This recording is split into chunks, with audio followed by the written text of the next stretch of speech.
There you go. So,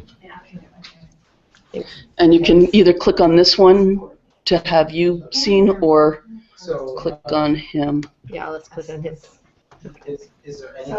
Okay, so why don't we pick up where you were talking about how on both sides of your life there seems to be a pattern mirroring your orphaned father. yeah, no, I just, it's probably some kind of, maybe I'm honoring something. That's the earlier exercise we did with the Ancestor 1 and 2 actually had my father in there and his, I guess you'd call it his foster father, who was a farmer, and I think he had a good relationship with this foster father, and I'm just trying to come into some healing about the dynamics there. I think the farm is a place of teamwork and abundance and nature and just some hard-working times and happy times as well. And I think my father just kind of got stuck on the downside of things. Anyway, that's I think that explains it pretty concisely.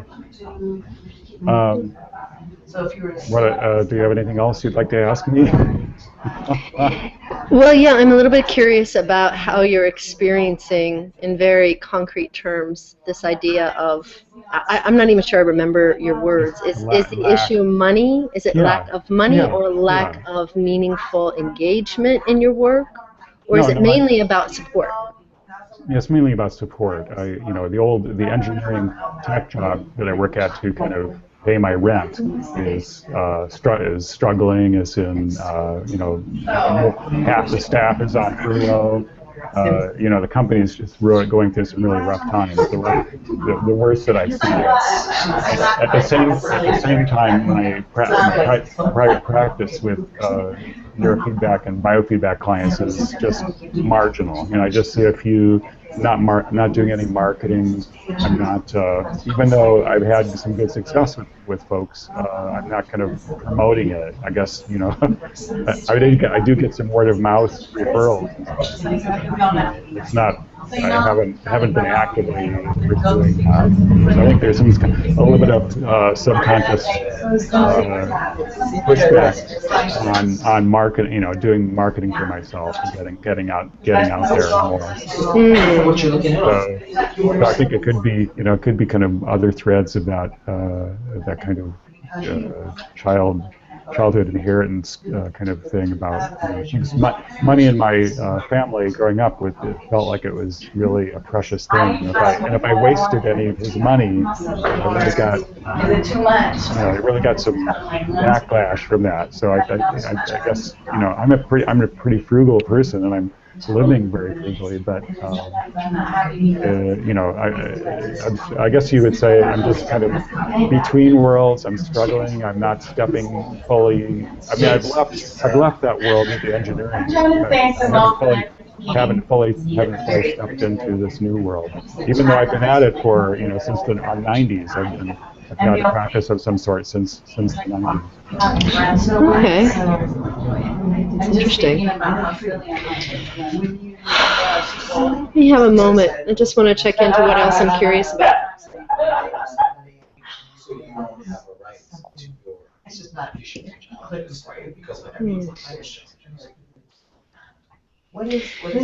So, I'll just say this might be a little out of the blue, but one of the things that comes up for me is this phrase, you got to spend money to make money. I don't know if that lands for you or if that's just something in the field that's not useful.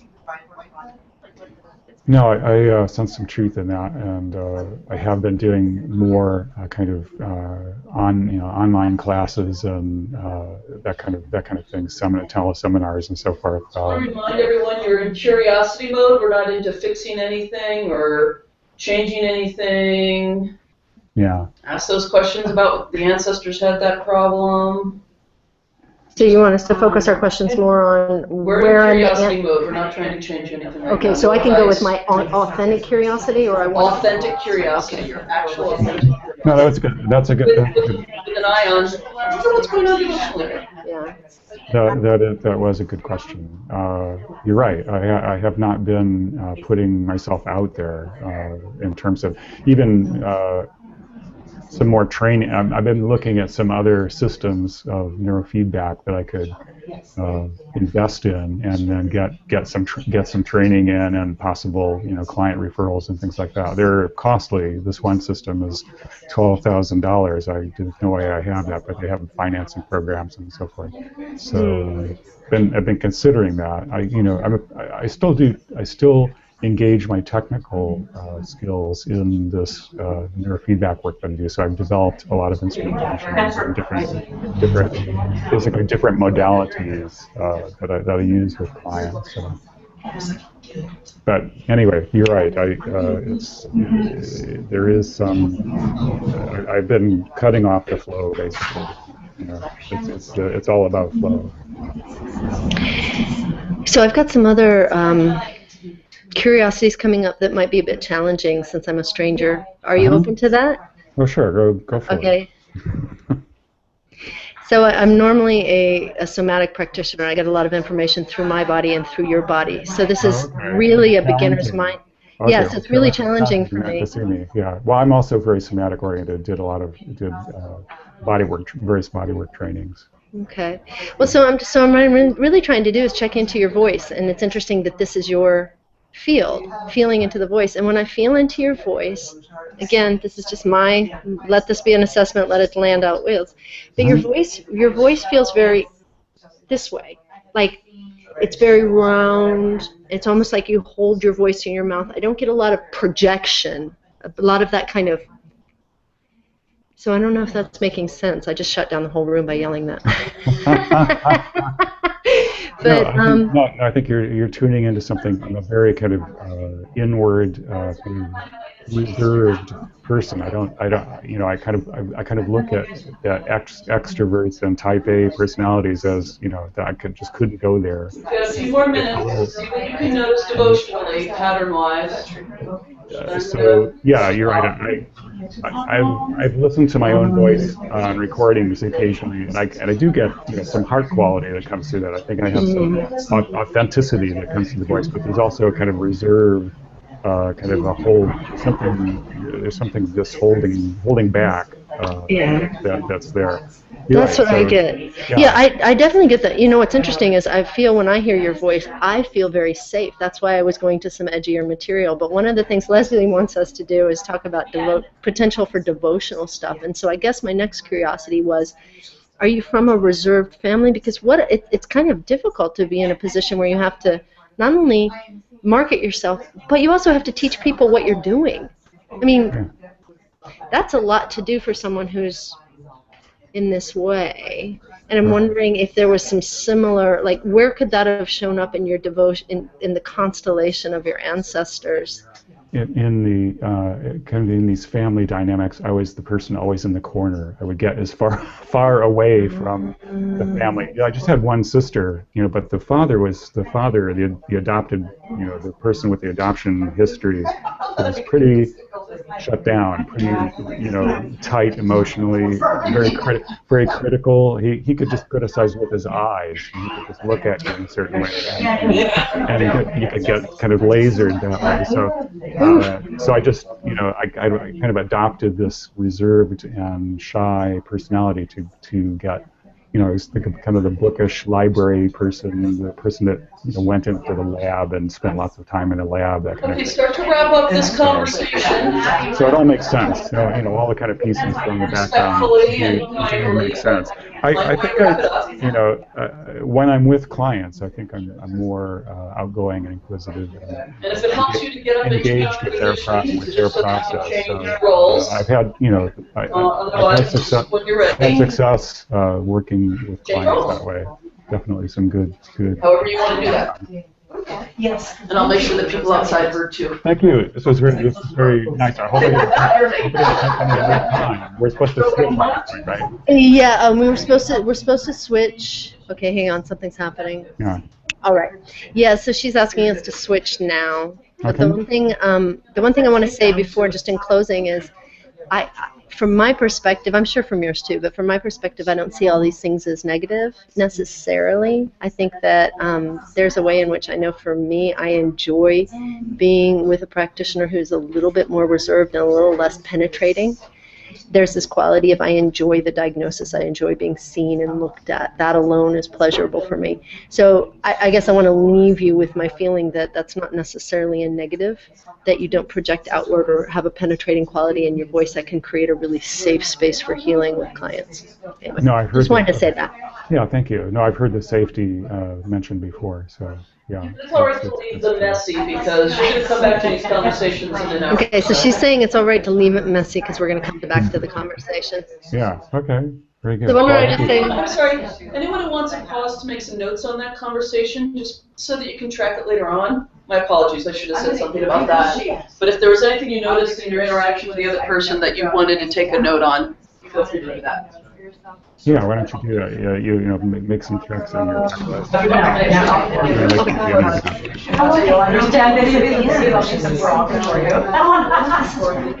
And I've got that innocent smile on my avatar.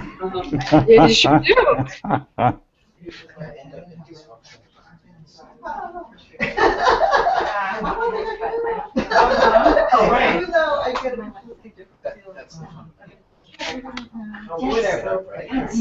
Some part of you understand.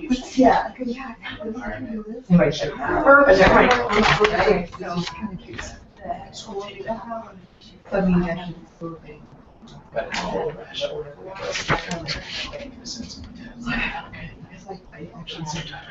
Thanks for being courageous enough to engage the electronic person. Oh yeah, it's my pleasure. I mean, I actually have I have an ulterior motive because I am really curious about the quality of my voice. I have a long history with that, so I'd be really interested in your practitioner perspective. If you're willing to share. Sure. All right, I think I've got enough. Well, let me just take a few more. I will, because it's your turn. We're going to make you seen. Okay.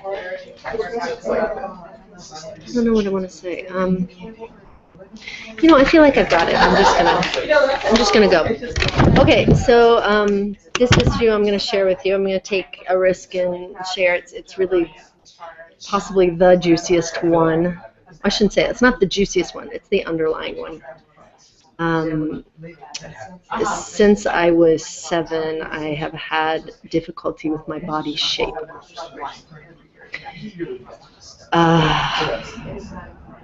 Wish I could change my facial expression, and just in a kind of an accepting way. Yeah, no, it's fine. So I've spent pretty much my entire psychotherapeutic spiritual development career around some version of this. So I feel like I've got a lot of intuition and information around this. When I check into all the checklists, literally every single checklist, I could say, this is just me. I'm a curvy girl and I just can't make peace with it. That's a very classic expression, and I promise to always have this problem. I have this intense identity of being Southern, and we're robust people, and this is the way I am. This is my shape. This is my family background, and I don't know why it gives me a problem, but it does. Or sometimes I even go socio-political with it, that there's all this intense pressure, which is true. There's all this entrenched pressure for women to have very lean bodies, and I have a very full feminine body, and that's... Anyway. And then clients mentions parents or other... So both my mother and father had intense issues around their weight.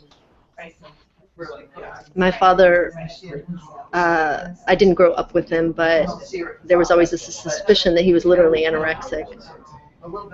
And my mother has always been convinced that one of the reasons that she's never found a satisfying relationship with a man was because of her shape. What else? Wow. Well, no, I know, but this is what we're finding is that we both have, I'm supposed to let you do some of the work. Anyway. So, okay, anyway.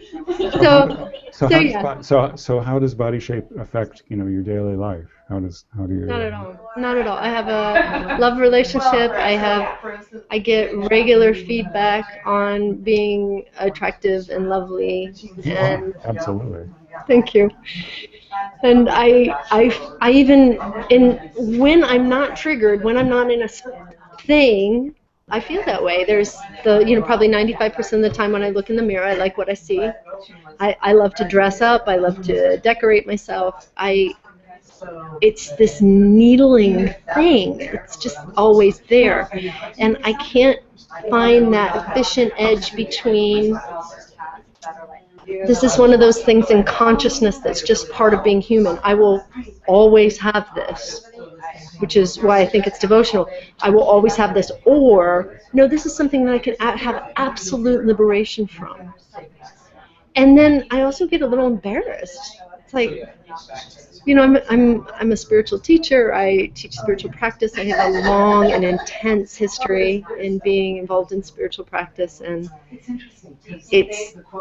So you probably bring a lot of mindfulness to this process. Oh yeah, and ironically, a lot of shame that it still bothers me. It gets in the way. Yeah, but you feel it and you witness it compassionately. It sounds like. I do my best. It's one of the things that that in terms of compassion for myself, it's one of the things I have the least compassion for. Yeah. I'm like, all right, enough, done. Like, and normally I have a little more spaciousness around my. If compassion is slipping and the kind of inner critic gets the upper hand, what would they be saying to you? I mean, the inner critic? Yeah. How are they going to criticize you? Oh yeah. Well, the inner critic definitely has a masculine voice, and he would say, "Get either shit or get off the pot," is what he'd say. It's like either get into shape. Get it, at least, spend all this energy that you trouble over this, either managing your diet and getting into the shape you want, or letting it the F go. And, there's even the quality of that inner critic. It's masculine, it's impatient, it's like... Is it your father? It sounds related to your father? My initial inclination is my educated inclination is it must be, but I didn't grow up with my father, and I didn't hear a lot of that specific language from him. However it came in was not verbally. It wasn't verbally, if it was from my father. And before I got involved in this work, I would have fought you on it. I would have said, no, this is the culture. This is not my father, this is the culture. I agree. This culture is crazy about, I think there's even been movies made about, how warped the culture is on ideals and airbrushing images and perfection and all of that. Yeah. And I really try to soak myself in this, but the fact, the secret inside me is how much energy it takes up. To push back. The trouble around it, the amount of constant affirmation. I need there's a constant dialogue. There's a constant criticized voice that needs me to constantly remind it. You're under a huge amount of cultural pressure. These voices are overwhelming. It's understandable that you feel this way, and it's like, I can't imagine what I would do with how much free time I would have. If I wasn't worrying about this stuff, or, figuring out, I probably changed my outfit 3 times, and I always look like I'm in my pajamas, so it's not, it's like, it's a lot of energy I spend. It's sort of my secret. It's my guilty secret. You have a good perspective on it, though. I think you're seeing clearly all the angles of this. Yeah. But it's still kind of vague. Yeah. So I have no answers. What does your machine say about my voice? We should do that sometime. Yeah. It doesn't make statements about people's voices. What it does is it finds like a dominant frequency. It finds some frequency components in your voice and then reflects that back to you and watches how that affects your energetic shifts. So that might actually be applied to a certain chakra area corresponding to that frequency to unlock material in that area. Well, shoot, then I wish you could record my voice when I'm in leadership, because when I'm in this kind of, I feel very comfortable in dyadic relationship. Mm-hmm. It's definitely whatever, for whatever it's worth, it's easy for me.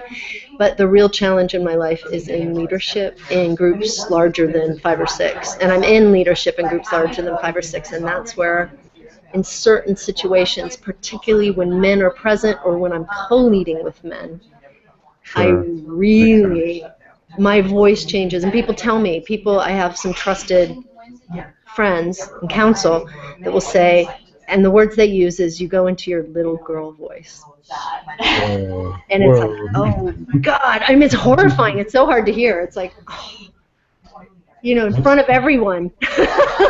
Well, it makes perfect sense. Yeah. No, I've had similar experiences, just in terms of voice changing in different circumstances. So definitely is a very sensitive indicator of the internal emotions and energetics. Really does pick that up. So wow, very perceptive of you to see these different aspects, and actually see the areas that you'd like to change.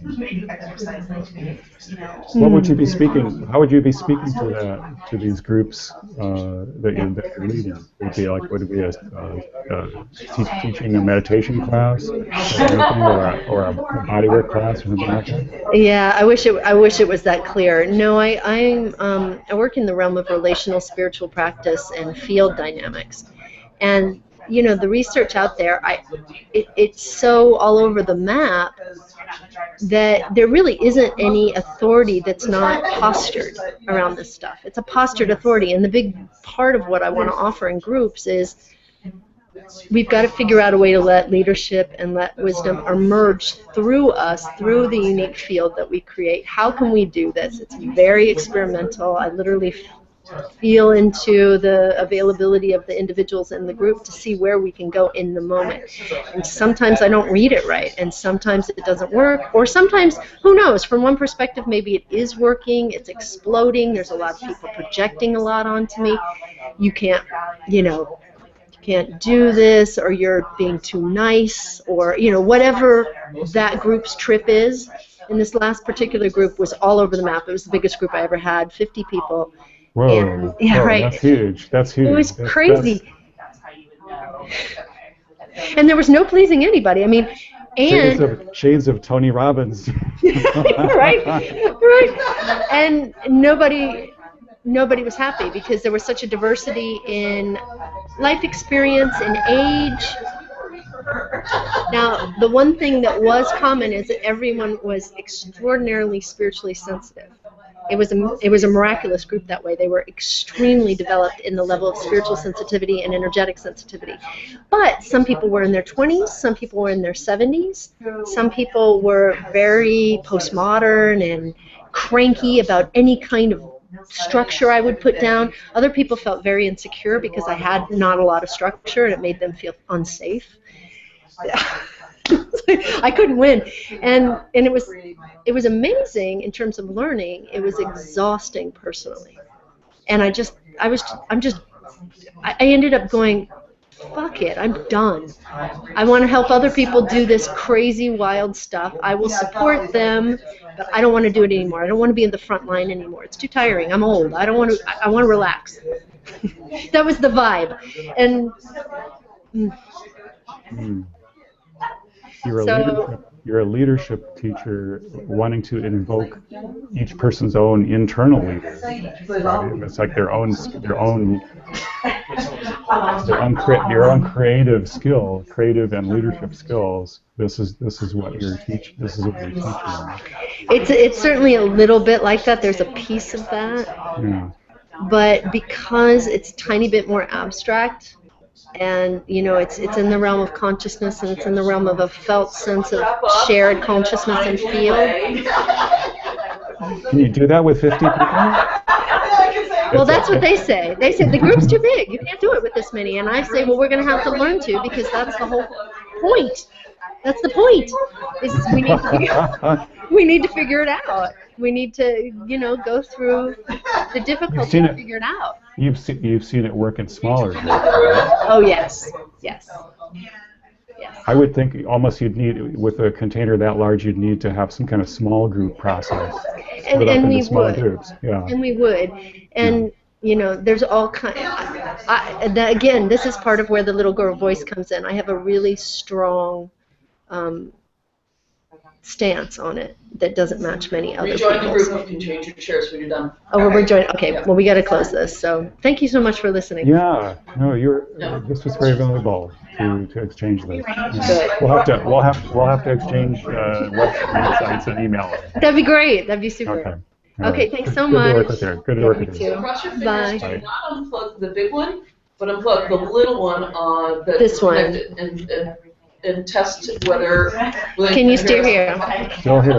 Still. Yay! Okay, bye, William. Ta-da. How do we want to do that? That's good. That's perfect. And do we want to You take can that leave the mic mic? there for now. I'll move it back when you all settle. Thank you for the We'll do that again. Southwestern chicken salads and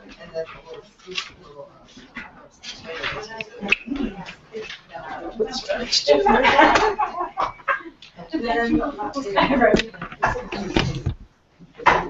And here you go. Oh, thank you.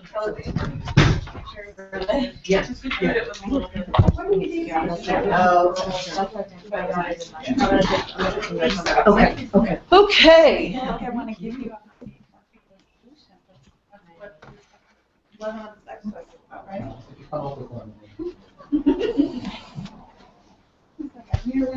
We got an extra chair?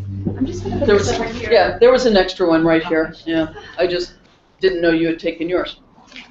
And put it there for you. Okie dokie. So, how's everyone doing? Okay. No broken bones. Everyone intact.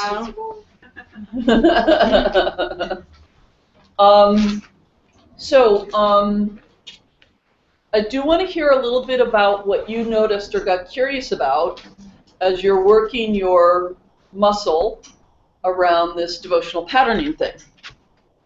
So, if there's something that's, I mean, obviously things aren't massively confidential in here right now because we can all hear each other talk. Obviously confidential outside of this circle. But if there's something you would like to share that you noticed in your clients sharing in your conversation, and it seems super tender, can you just check with them and go, can I share that thing I blah, blah, blah? And they'll go, oh, of course, right? That's for the purposes of this short conversation. But I'm interested more, what are you as a practitioner noticing, or not noticing, or whatever, that is being informed by all this? Yep. So my curiosity is working with clients that are very, and this happens a lot in my practice, clients that are very well versed in so many different systems of development. They've done so much personal growth work that, you know, and this is the case with my practice partner here. Yeah. So it's like, where is the point of service when you're noticing things that is something, yeah, I know that about myself. Right. Then they know that about themselves. There are two pieces. One is like, I totally get that, and I don't know it, so I needed to check for me. Because inquiring with your client is for two purposes, right? It's for them to know themselves better, but also for you as a practitioner to know them better. So they may already know something, but you don't yet, right? And you need to know it.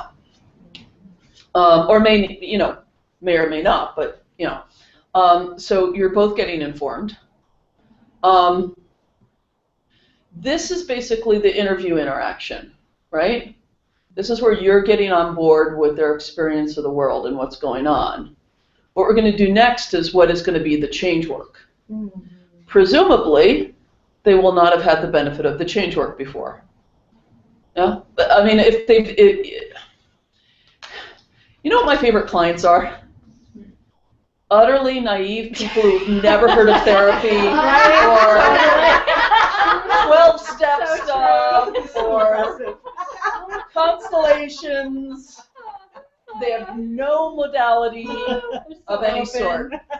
It's very helpful for their own work. It really is, because they don't have a way of already understanding their own story. And they probably have their way of understanding the story that's just as rigid as any of the rest of us in our versions of our story that have been created by our modalities. Yeah? All of us, as a result of being trained in our modalities, are going to see all of our issues through the lens of our modality, understandably. So that's where you start to come in from another angle with somebody, is if you have a different, for instance, all this stuff, even for really sophisticated practitioners, the Hellengarian way of understanding family systems tends to be so new. Or if all you've ever been is talk therapy and you see a somatic therapist. Right. Or if all you've ever been is about body stuff and then you go and see, I don't know, an acutonics person who's all about harmonics and stuff. And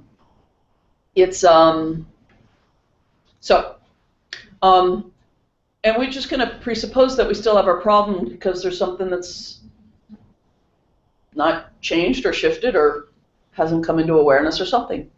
So you go, oh, yeah, that's good you know that. What else? Let's keep plowing through.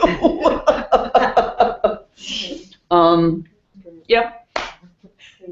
But that's, yeah. Devotional patterning that you noticed. Yeah. I thought it was so useful to come to this with the frame and apply the other tools I've got, but then hear, oh, my mom this, or, oh yeah, and my dad this, and this is what he said. You know, we always have low self-esteem or something. It's like, and I can see, oh, that's I promised to always have this problem. Or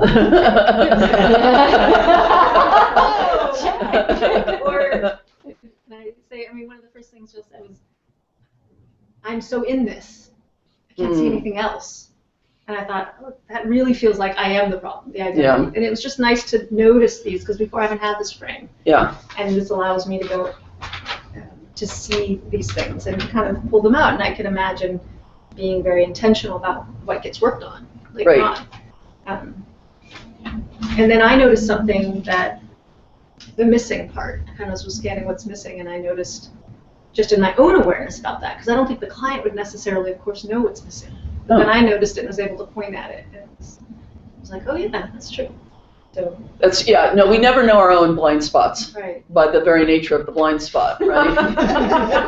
And on the way to filling in the blind spot, often as a practitioner, what we feel is something missing, and we don't know what it is. It's what I call the presence of an absence. Nice. It's like, what the heck isn't here? I'll just give a couple examples of this that I've actually been really getting my attention a lot lately. I have a client who, so this is thinking systemically more than family systemically, it's just systemically. Tragic story, she ended up going to jail for some youthful indiscretions. And deeply traumatized by being wrested from her 3-year-old daughter and didn't see her again until she was 9. Oh my God. And she could, the way she put it is, I cannot get over this. And you can hear that I promise not to get over this, right? I cannot get over this. I cannot get over this. So what we represented, what I brought in a card for, was the version of her who had never missed those 6 years with her daughter. Yeah? Which was the self she could not let go of, and who she was never going to be. Right? And we included her. And by whatever version you want to call it, like in our minds, we you know, the road not taken kills us. I mean, for a lot of us, you know, the thing that didn't happen or should have happened or did happen, and the path that wouldn't have had that split couldn't be taken. You know, the person who decided not to go to Harvard or whatever it was, yeah. And then finally something started to shift in that promise to never get over this. So she could see herself with some dignity, and this alternative version of her with some dignity. And with the tip of the hat, and both kind of go, oh. Yeah. So that was one version of it. The other version of it that I came up with that was really, really strong, this was in a more conventional constellation context, but could have been done one-on-one, for a woman who had a miscarriage of a child very much wanted. And she trying to get pregnant, and she just wasn't getting pregnant. And what became, I mean, she said this explicitly. She said, I don't want a new child, I want that child. I want that one to come back. She had a lot of self-awareness about this. Right. For someone else, it might have taken an hour. But and she had some beliefs about reincarnation and stuff like that. So she was holding into that soul, that being, finding its way back in. I'm agnostic about those things, but I could feel that was the block, that was the problem. So we did a constellation which has a whole lot of fairly standard grieving moves, and none of them were working. I could feel it not working. We had a representative for the new child, and the new child kept on going, nope, I'm not wanted here, I can tell. Without any attitude about it, just like, I can tell, there's no opening, there's no space here for me to come in. And the mother was going, I really want it, and no, I can tell you don't want me. And that little kid kind of went. And we had a representative for the miscarried child. We were doing all the grieving stuff. It just wasn't working. And I'm like going.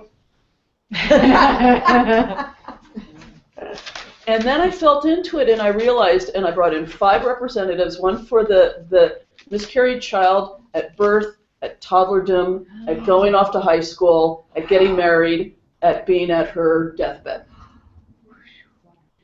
And the woman, that's what she was grieving, was the whole life. Yeah. The unlived life. The whole unlived life, she would never get to be a mother to this child through this life. I mean, she's always mother to this child as a soul in the world, but and then she burst into tears, and we had a grieving with all of those.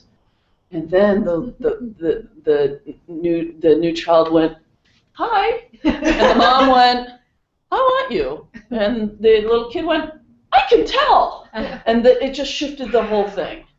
So what needed to be included wasn't like Uncle Joe or whatever. It was these dreams, these things that were really important, that really mattered. Yeah. So it's the presence of the absence, and if you can feel into that.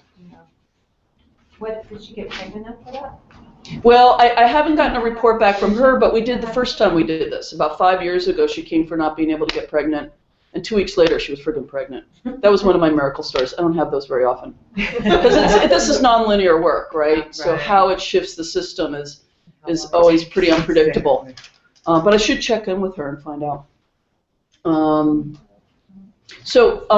My apologies, that was a sidebar, but good examples of what did you notice devotionally in your conversations? And let's crack that. I had to close that because it was getting noisy, but it's getting a little close in here.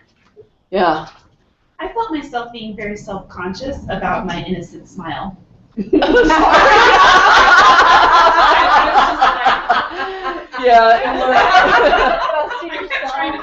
I'm unhappy about this. If you don't actually do it. There's on that meta level. Very interesting. It's a problem trying to be a client when you start learning any modality, right? You're watching me. What else are you noticing as a practitioner, or curious about, or want to notice and couldn't notice, or? And this is a one-day training. I don't expect you to go out but just exercising the muscle a little bit. Yeah. I'm not sure. I may not have as much formal training as a lot of you in here. There's a broad range in the room, but yeah. I sense that. And I'm not trying to discredit myself by any means. But I realize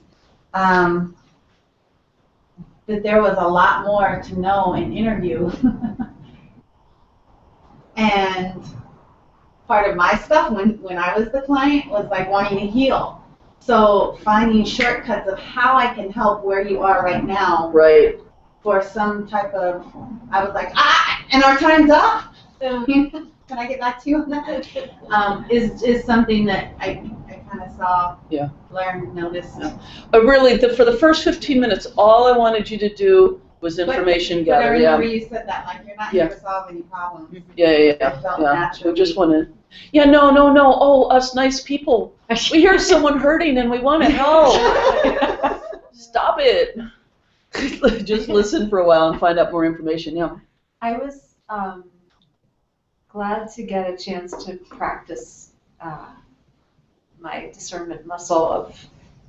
I'm not getting a devotional thing here, and then so we sort of went like a little bit here, like okay, I kept sending to you, and then there's more interaction on it. And before I had my consultation with you in my practice, from day one I was, I mentioned earlier, like, there were ancestors in the room, and I began to exercise that discernment muscle just. Wow, there's something ancestral going on here. And there's maybe somewhere between Gestalt and family constellation. Like, let's bring. If you want to bring your mom into the room, what's going on with that relationship? And then also just every now and then getting a sense of there's only so far I can go with you. Something needs to happen on another plane. Say more of what you mean by that. Times when I've had clients who have done so much work on so many levels already, and are saying, maybe it's the innocent smile thing of saying, no matter what I do, I have this thing. And just getting a really strong hit of, okay, we need to work on the metaphysical plane on this because you have gone as far as you can go. Right. Admirably so. Right. And you're kind of exhausted and you're still saying this is as much of a problem as it's ever been. Right. Let's do some work on that. Or let's go see Leslie. Right. Well, and remember, systems are systems are systems.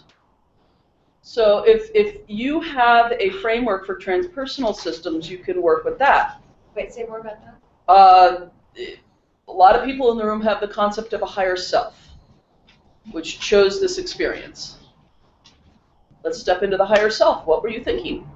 Great question.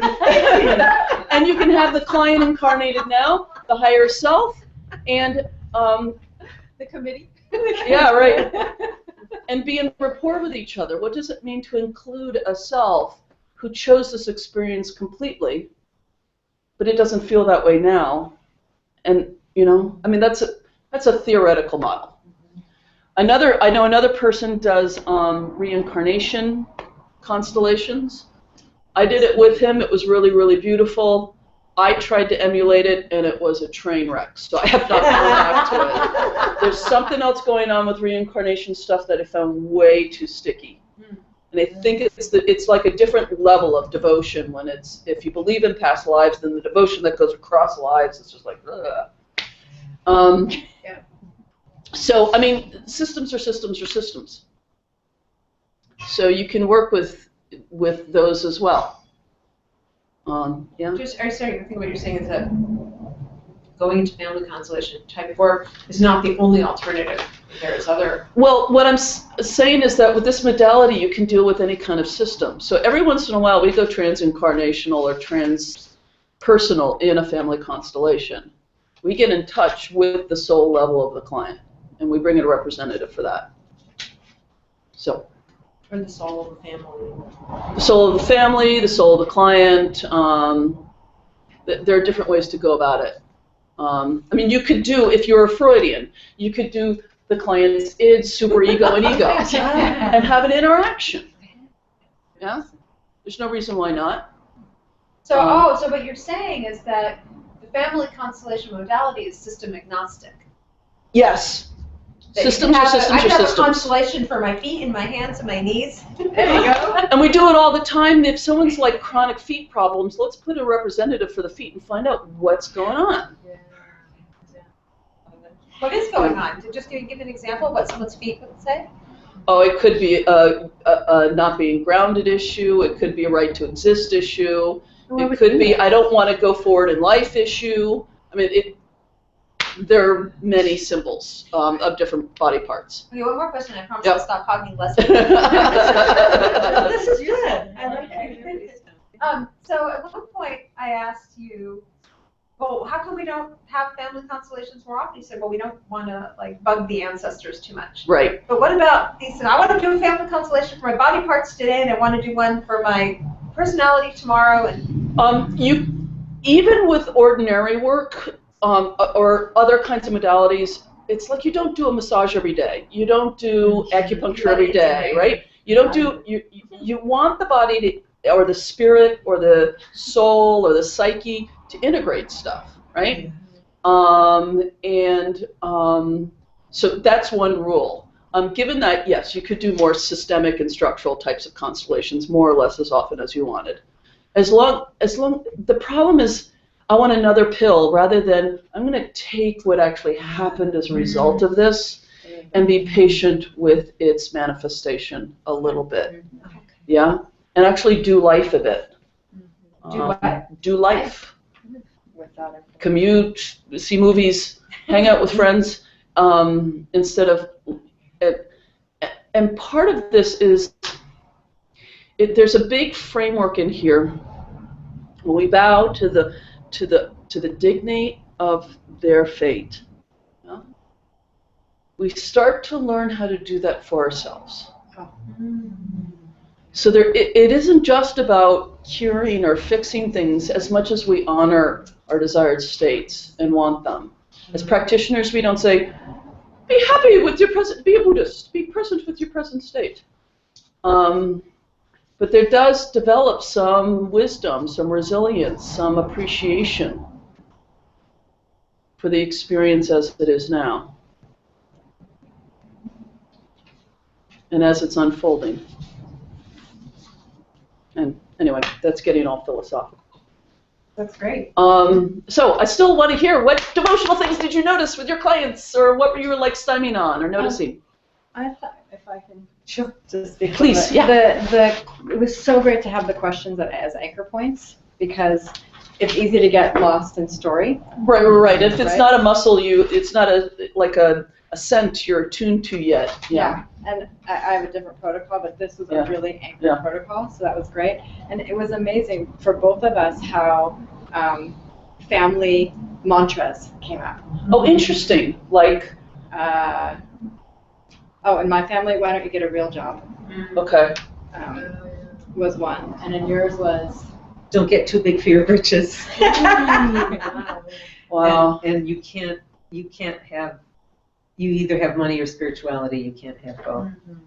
Yeah. Money equals bad. So, can everyone in the room, first on this one, get a real job? Okay.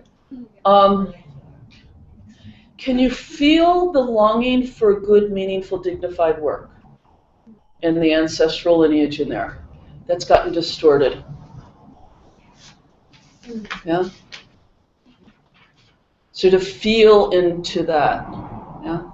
Oftentimes what I have are clients who are compared, I mean, we have first world problems around work here, right? And whose background, I had one who they were all Caribbean islanders who had very simple lives.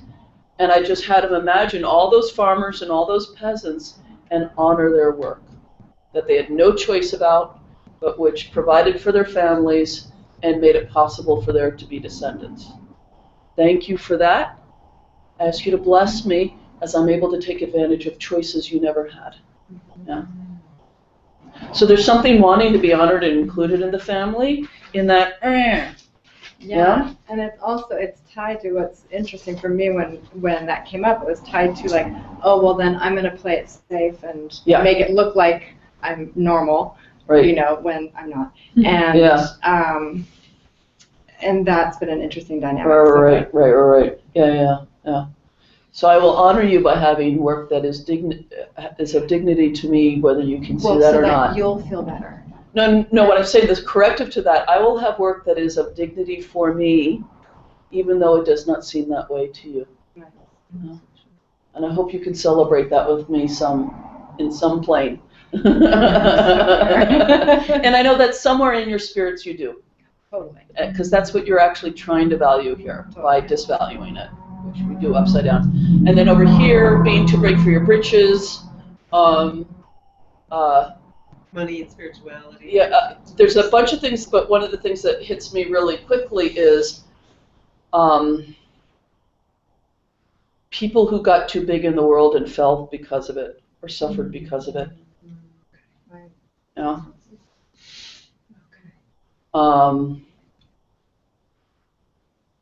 In a village society, no one can get too much bigger than anyone else. It doesn't work. Yeah. In a tribal world, everyone shares. Yeah. So, or someone who really succeeded really big and then had a big fall.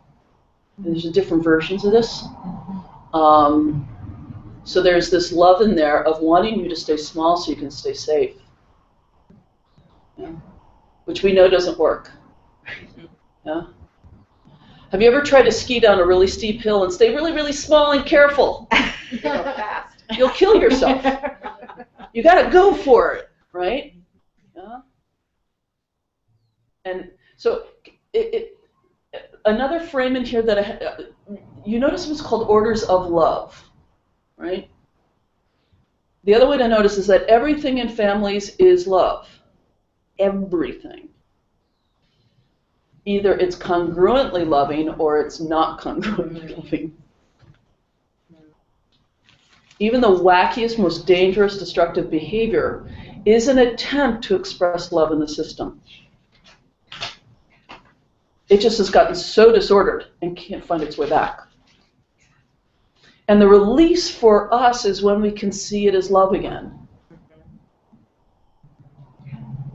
One of my suspicions, and there is a place for this, but it's an extremely narrow place, is certain sort of New Agey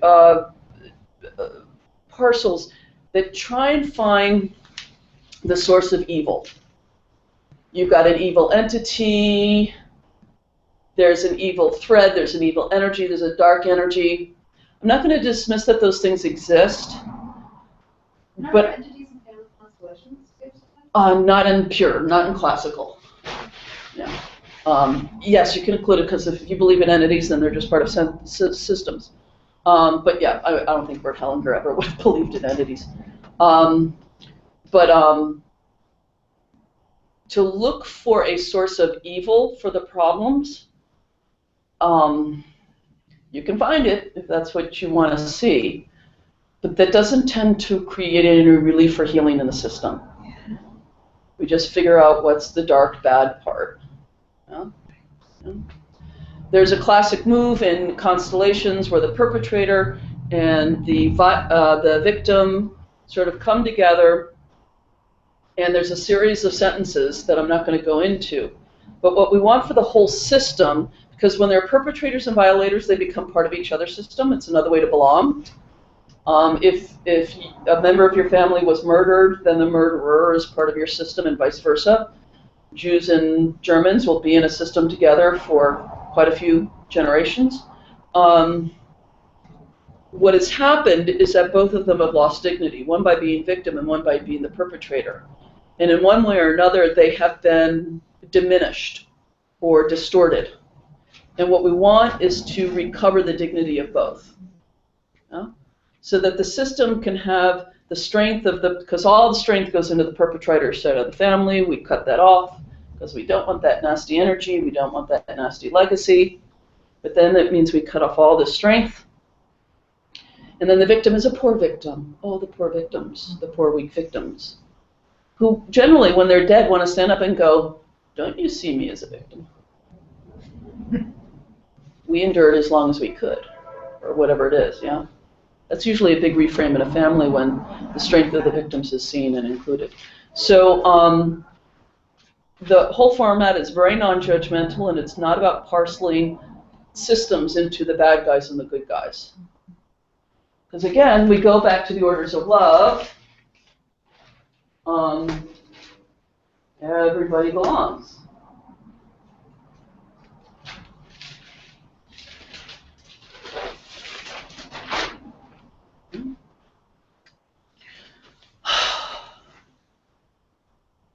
Okay, so a little bit of lecture. And then we're going to do probably a break after that. For this part, I'm going to hand out this one. This is the worksheet for the second part, which you can just sort of use as I speak now. And this is just a set of bullet points.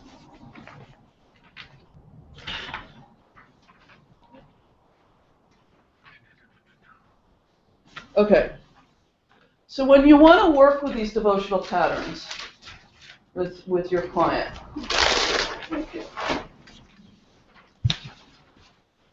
the reason to do it, I've just sort of divided it into 3 simple reasons to do so. And this is simplifying massively. Finding strength and resources. So I'm sorry, this is What is it? reasons for what? Reasons for doing devotional work in an interaction with a client. So the person is underpowered, they're running on fumes, they're blocked, they can't figure out a way forward, they say things like, I'm not supported, I don't have any energy, I'm at a loss, that kind of thing. So finding them strength and resources, re-including lost ones,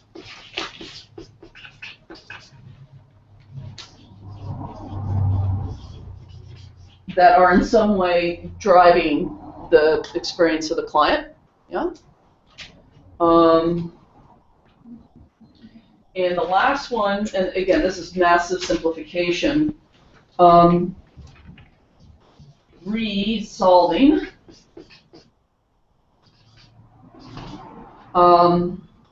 entanglements. And remember what entanglements are. That's a very specific thing.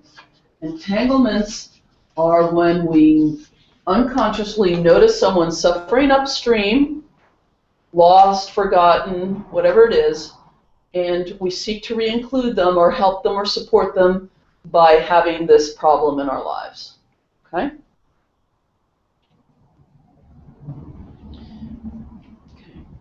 You seek to re-include, what are the other ones? Heal,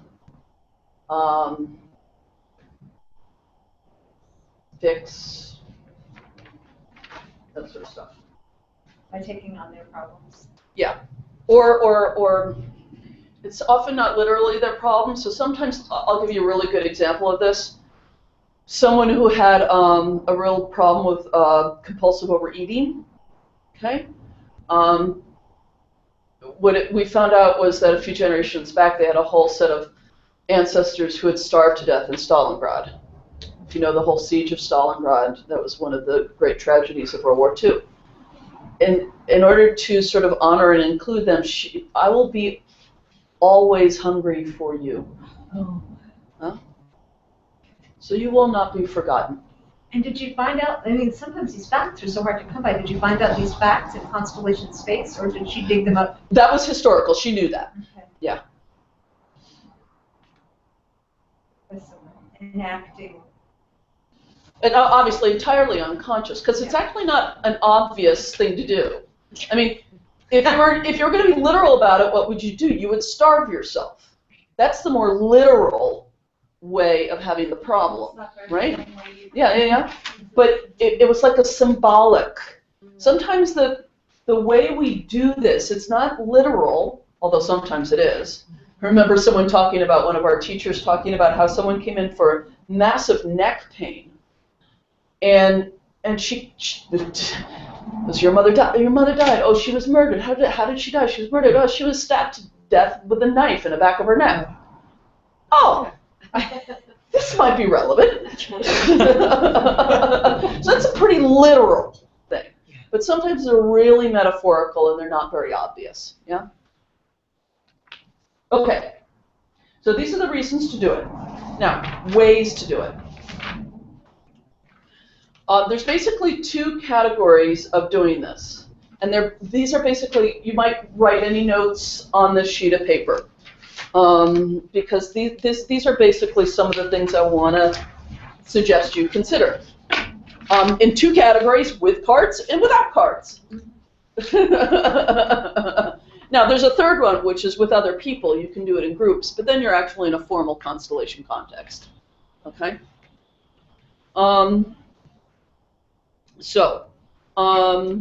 With cards, you can do simple things like I did with the siblings. Yeah? You just include people, and they get to feel the parasympathetic reset of them being included. You've done your intervention.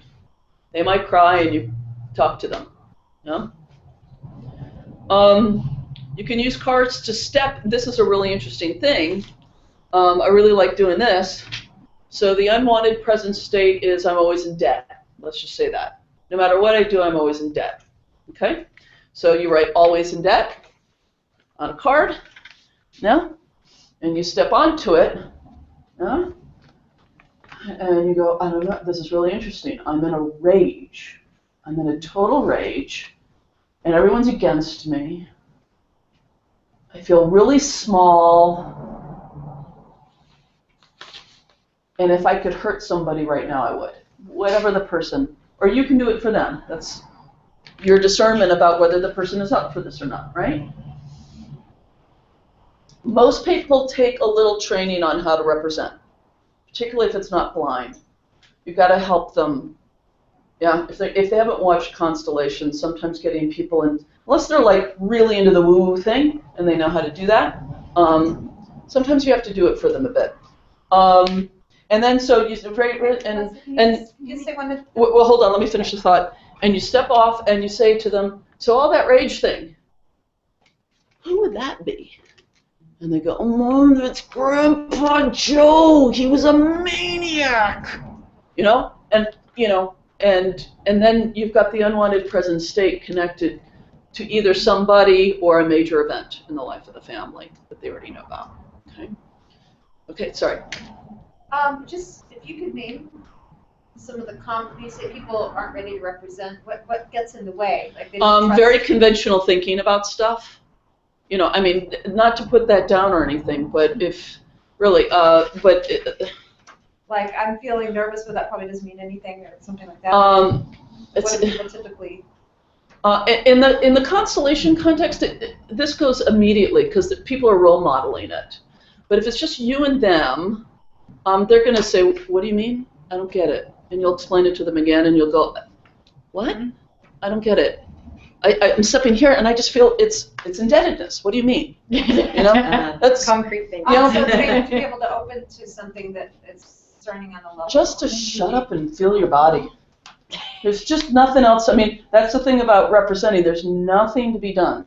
There's no tuning. There's no channeling. There's no psychic training. It's just noticing your experience. So what do you say to clients who don't know how to there are people for whom it's not a good thing to do, and so I don't ask them to do it. Yeah? They have a framework that it doesn't fit with. You know, you let them have their experience. And so then do you represent for them? You might represent them for them, or I don't pull out the cards for them. Ah, yeah? okay. Yeah? You want to work with where people are at and respect where they're at, right? Yep. Okay. To feel a strong ancestor or a country. So you've gotten the story, they're all from Ireland. Put Ireland on there. Oh my God, this feels fantastic. You know, or a really good, clean, strong ancestor. That can be a really nice little piece of change work, just to feel that in them. To explore its structural constellation, like I've mentioned. To compare their experience with the experience of someone else you suspect may be an entanglement. There's a bunch of ways you can do that. But you can write the client's name, and you're suspecting mom. Yeah? Write mom, client's name, turn them over, so it's blind for the client. Have them try both of those, compare and contrast. Yeah? And see what information you get. Yeah? They may step into mom and say, oh, I know what this is like. This is what I've been experiencing my whole life. You turn it over and you go, that's mom. And they go, oh, shit.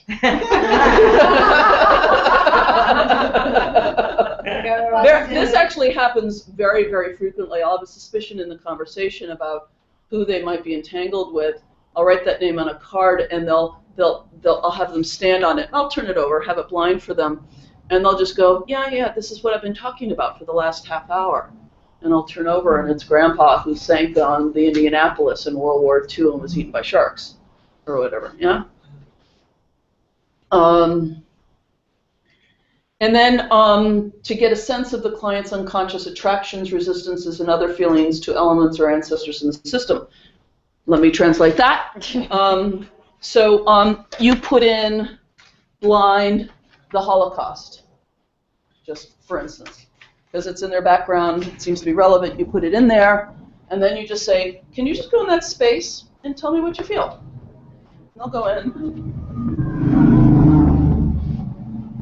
I want to be really close to this. Or they'll go in and they'll go, ooh, I feel sick the closer I get to this. Or they'll go, I don't know what you're even talking about. I don't feel anything here. In which case you're on the wrong track. Right?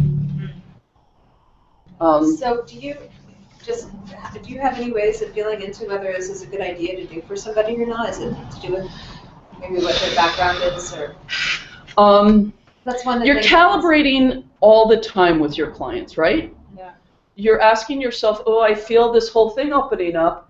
Is it time to mention it or not? I mean, you're all practitioners, or the ones of you who have a sense of this. You have it with your friends. Right. Mm-hmm. You know, my sister for years, it drove me nuts. Her relationship with her son, and I just knew I was not welcome to say anything there, and if I did, it would have made things worse. No? So we all have these antennas. Some of us have it tuned up a little higher than others. So there's always a way in. So if not that, then often the sort of guided meditation version is better. So one way to do it is, like right now, everyone's sit in your chairs, or you can watch if you want, and I will do this with my clients, you know, if they're, and you can't do this immediately, but it might be somewhere along the way. If you want to lean against a wall, you can feel this. Just imagine these are your ancestors behind you.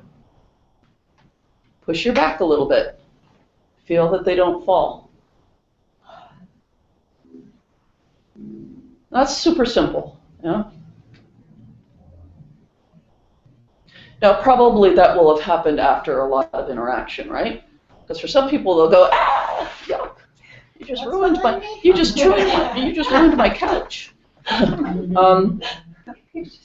Or something, I can do something more like the meditation that I started out with.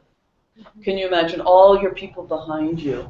The ones you like, the ones you don't like. I bet they're all back there. Yeah? And then lean into them. Yeah? To include lost elements or ancestors, I actually, because I was on Skype with someone, I just did this recently. It was really super, super, super sweet. So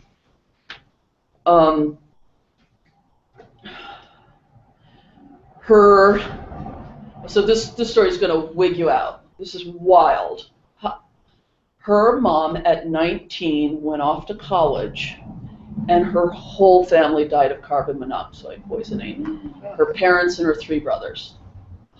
Can you believe that story? I mean, that's just, I thought I'd heard it all. I had not. That's an amazing story. And obviously her mom, pretty angry person, very difficult mother. And what I did was I got in touch with an early childhood experience. In NLP, it's a childhood imprint. And I just imagined that child who was being yelled at by mom and having her parents appear behind them. You know? Let's include them. And the 3 brothers. Just see them all. The little girl, the 6-year-old girl, your mom, and all the ones your mom lost. And then imagine your mom's parents saying to the 6-year-old girl, "Hi, granddaughter." And can you notice, just step into the 6-year-old saying, "Hi, grandma, hi, grandpa." You started to cry. Yeah. And then I did it again when I said, and then could you say hello to your uncles? Yeah, yeah. And it just a lot, and she did that all in her head. Okay. And it's not, you don't have to find a childhood thing. You can do it now. Just say, imagine yourself with your mom, and and people are very willing to go with that sort of thing. That's rarely, even the most conventionally minded people, to say, yeah, I'm using my imagination. And, right? That's fine. That's what I'll say, in your imagination. Even though I actually know I'm doing systemic work on the system when I'm doing that. I'm eliciting the field. We're just doing it internally. Yeah. So even you as a practitioner could hold that space of Exactly. systemic work, even if there's skepticism on their part. Right. Well, and I mean, once you get in a feel for this, I was in the system with her, and I could feel it when it wasn't working, when there was something I needed to adjust. Yeah. I mean, the main thing I felt in there was, at that point in time, the mother was a no-go. Just let mother have her rage and her resentment against the world, and I just went straight for the grandparents. So you can get some connection for this woman. Yeah. That's exactly what I was thinking. What about the mom yelling at her? Like, well, it's nice that everyone else is. I tried to make those adjustments. I really tried, and the system wasn't ready for it. She wasn't, nothing in it was ready to deal with that. So, and the fact is that mom got her parents too. Just sneaky, and it's going to soften something. And I checked in. How's the little girl with mom? You know, I've kind of relaxed with her now that grandparents are here. So the whole system is going to be shifted a little bit. And by the time we were done, she was really clear we needed part 2 on mom. Like, it just wasn't ready. All that was just too hard. Probably because there's something way before the carbon monoxide thing. But and then finally, to honor the difficult fate of ancestors and be small with respect to them, feel their support and belonging. And you can do that really, really simply. Just, like I told you about the peasant farmer ones. I just had them imagine them all, like hundreds of them, with hoes and scythes and dirty and, and no options, whatever, and to just see them inside his mind. I honor the dignity of your fate. Thank you for sending life down to me. Please bless me as I choose work in an environment where I can have a choice. And then I'll suggest things and just see if they land, but I hear them saying, we're so glad you have choice when we could not. Oh.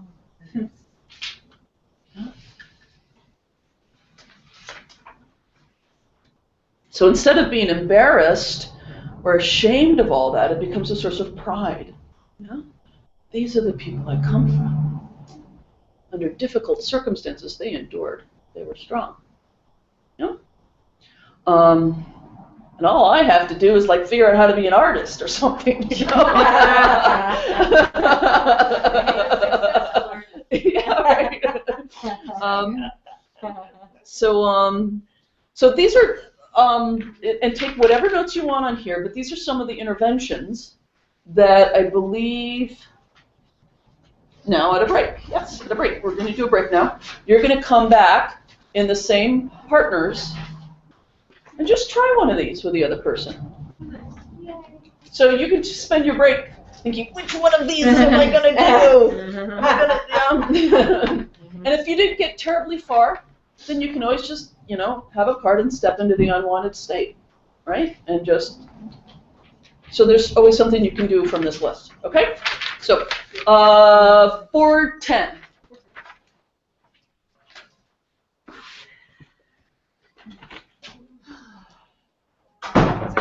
Pretty soon you guys are going to have to shift forward out of that sun's starting to come in. There's no, I'm surprised that they should have blinds in here. Yeah, nice though. I think I've been here for evening events when it was really hard because there was just sun coming in right here. In the summer. So we're on a 15-minute break, William.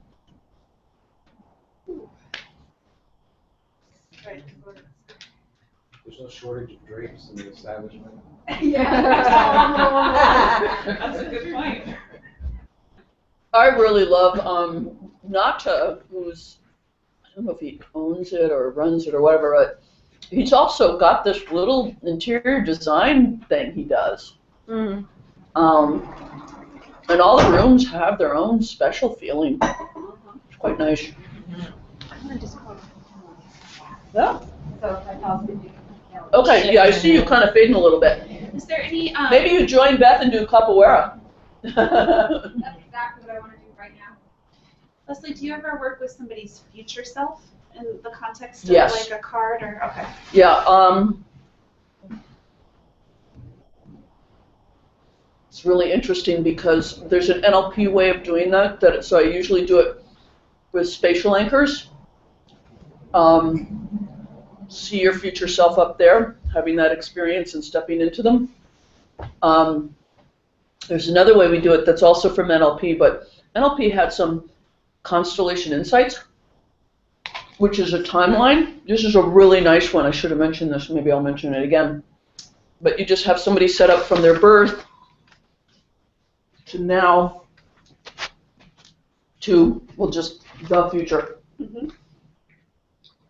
And, you know, they walk it, they have that experience. But it's a really nice movement. Stand here on the first of all, future self who's having this excellent experience of life. And then to look back with lots of appreciation to the past one. Yeah, including the present one who usually feels a great deal of shame about having the problem that they're having. Right. And this one gets to say, without you, no me. Right. You're my necessary past. Right. And this one, then you go back here and go.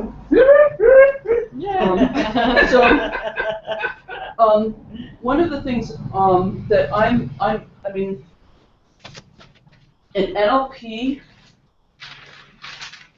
in a sense, this is what we call rapport, which is everybody being safe for everybody else and respecting everybody else. So the bigger problem, not having rapport in families is a problem, and in organizations is a problem, but it's way more of a problem internally. Like, I'm bad for eating too much, I'm bad for being depressed, I'm bad for whatever. So to have rapport amongst the parts is part of what, usually once we get into rapport, then actually the movement happens. The moment we don't need it to be different. Yeah. Right. So yeah, I'll do that, and sometimes, like I mentioned, the future that they won't have because of the event, whatever it was. Right. That's powerful, the unlived part. Yeah, and the future you're just not going to have as a result of whatever loss or. The report part, were you pointing to balance of giving and taking, or the honoring? Honoring, seeing what it Yeah, is. the top one. Although, I mean, in some sense, it includes all the bullet points. Oh, that's a good idea. I know, I just.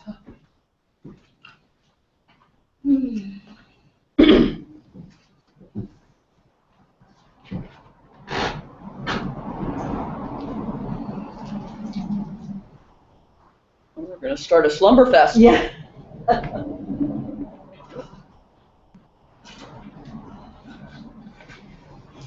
Should I go to the restroom? There's one in there, but she's napping. Oh, she really should.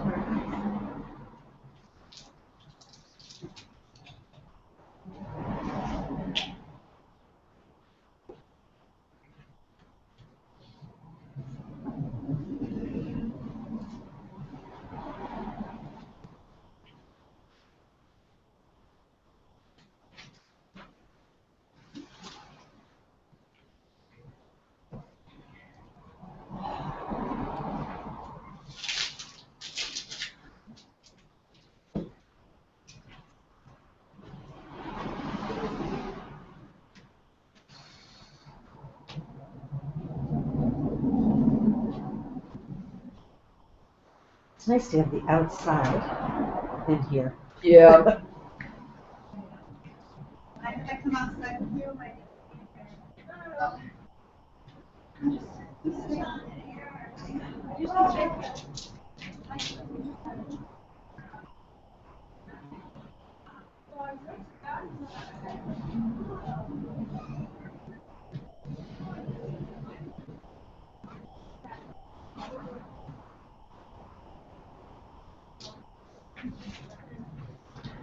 Miss Leslie?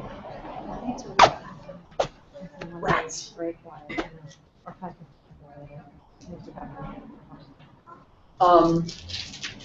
You'll just up and leave. Because this is the last break before the end of the day. Yeah, let me. So if we're going to do an exercise, yeah, there should be an exercise. That should be kind of in between exercises and lectures. Because I think I'm going to do one last fun one. You can miss the fun one.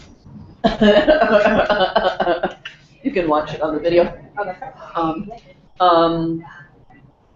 And then the last sort of 15 minutes or Q&A and last lingering complaints.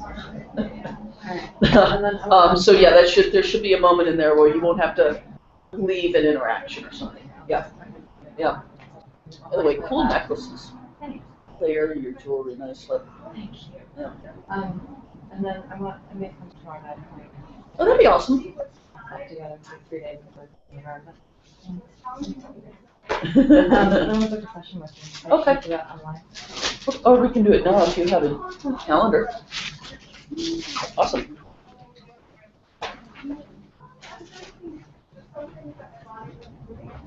Got another session. This is so weird. I don't know why I did that.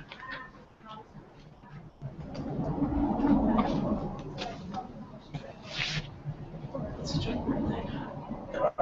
Anyway, sometime next week. Can you do Fridays? Dues. Is that auspicious? Sounds like it. What you did to me. Can we do Friday the 13th? After 50. The 2-hour session, right? Yeah.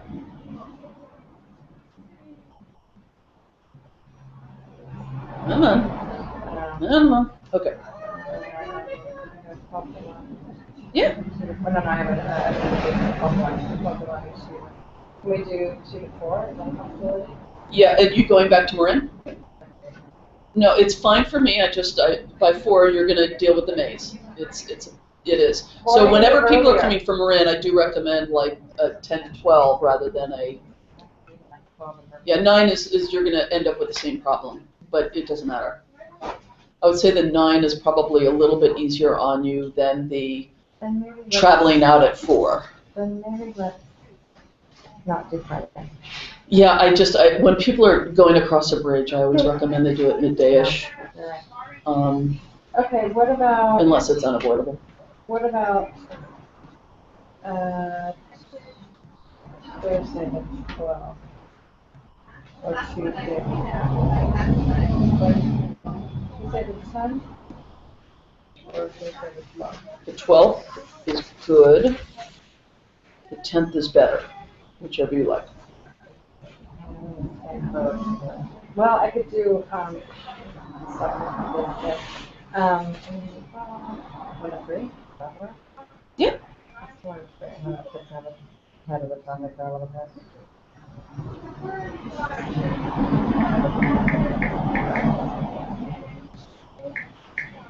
So if they want to talk right 1 to 3? Yeah. Leslie, do you think we're going to be ending right on time today? Yes. Maybe a little early if people don't have a lot of questions at the end. And then, But don't count on it.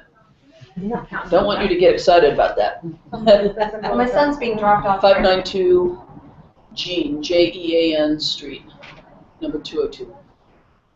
And I'll send you a reminder, one of those automated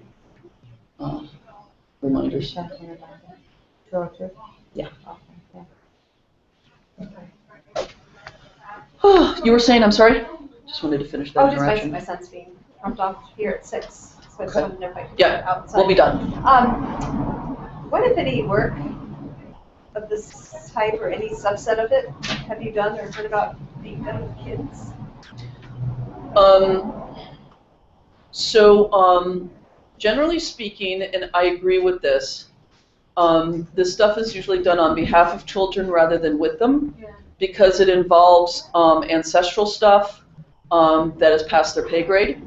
So we don't want them, having to watch the Holocaust or whatever. It's not their business. It's not their stuff. Even though that may be what's affecting their negative experience in life. It also can get a little tedious for them, depending upon how old they are, right? I have said to my son that, when you need strength and discipline, you're doing the ancestral line. Right. That kind of stuff is great. And I think that the framework is actually super useful in parenting or being a teacher or whatever, in terms of helping them get in contact with strong ancestors, remembering to respect the other parent even if you hate them in the presence of the child. He literally she went.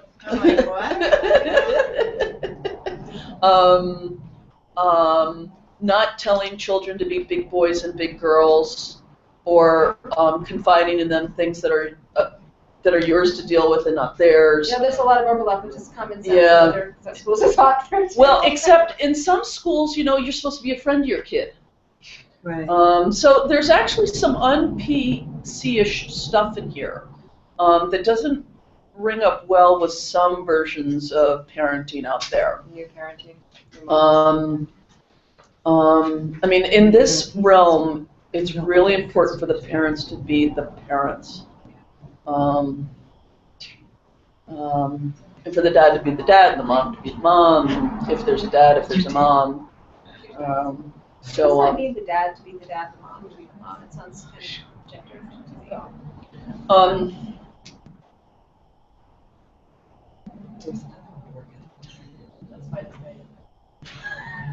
That's where it gets a little un-PC-ish. And there are exceptions to everything. But let's say a classic one is the absentee father. He kind of does the work, but he's a little weak and he doesn't show up very strongly in the system.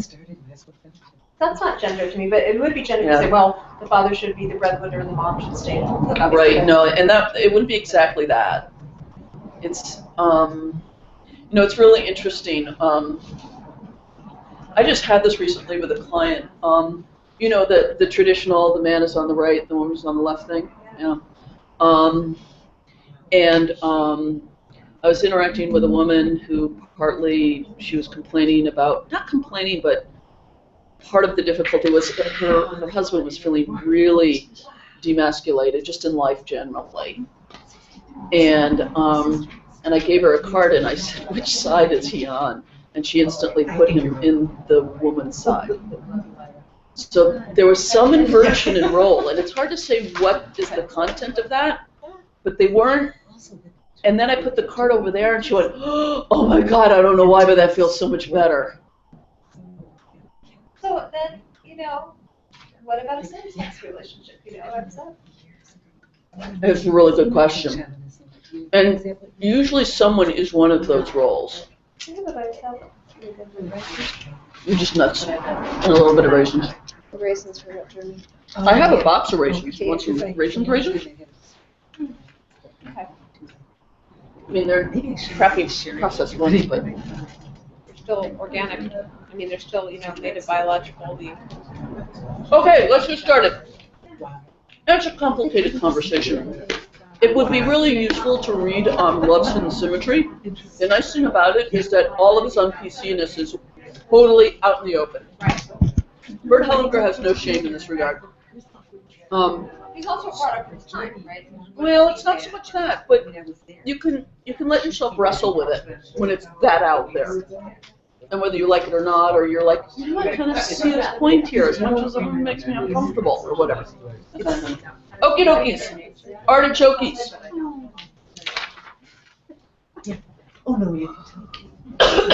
Any questions or comments before we move on into more practice? You still with us, William? Unmute for a second. Say hello. Hello, everybody. Excellent. Hi. Everyone say hello to William. Hi, William. What's William? We're back. Let's do this. Just so everyone can wave to William and we can include him Hi, properly. William. Hi, William. Hi, William. Hey, William. Hello, hello. Greeting. There we go. Now we got you all included. Excellent. Yeah, both actually. I feel dizzy. Okay, so I'm going to send you back in your groups for a while. I'm probably going to give you about 20 minutes each. So that's enough time to do a little thing or a little thing in here. And if you need help, ask me. And Going back with our person who started. same person, same issue. You've got cards for us? Yes, many cards. We have many, many cards. If you can avoid writing on them, if you just need a placeholder for something, great, that's sustainable. But if you need to write something on it because you have multiple and you want to keep it blind, you all use those. Did you have enough half cards? Did they end up someplace? I have mine with my name on them. Were there exact number of them? Because I'm going to cut these in two, just so, you know, Yeah. a little bit. And here's the deal here with William and you. You can do them on your side and step into them. I do this on Skype all the time. Or he can step onto them on his side for either of you. So you can like say, William, write a card with your dad's name on it and step into it. Or you can write, I'm going to write a card with your dad's name onto it and I'm going to step into it. Okay? Either way. Or another way to do it, which is interesting, don't recommend it for now, is both of you set it up. Remember, this doesn't require time and space, right? So if they have 3 cards there with the same names in the same arrangement, and you have it in your place and the same cards in the same arrangement, you're doing this the same constellation. Yeah? It's just, you know, there's a split in time and space. Wasn't there a chess game like that in Star Wars? They're playing in all these levels. Probably. So I'm just going to put these in the middle. Take what you need. And you're off. Jill, do you want to? Yeah. No, yeah, there is. I don't know how many we need. Just take some. None of you should need more than about 5 cards, so don't be you greedy with those cards. You need some more? Here.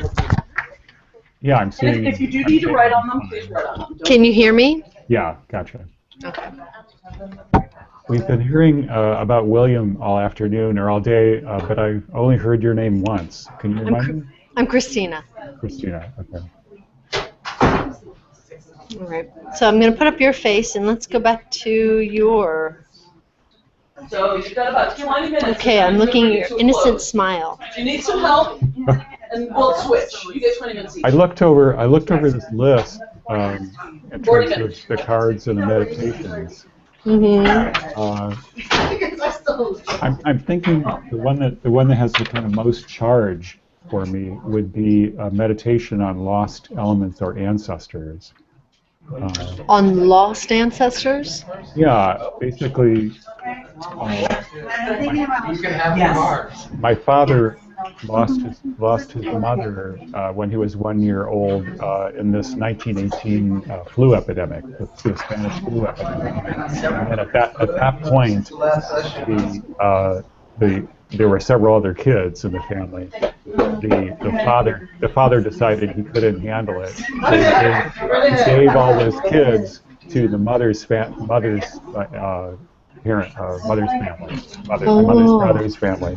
So my father grew up, you know, I guess you could say technically he's an orphan, but he's growing up with the mother's relations, you know, with his uncle and so forth. So that whole family, that whole set of ancestors, I never met, and he never met his.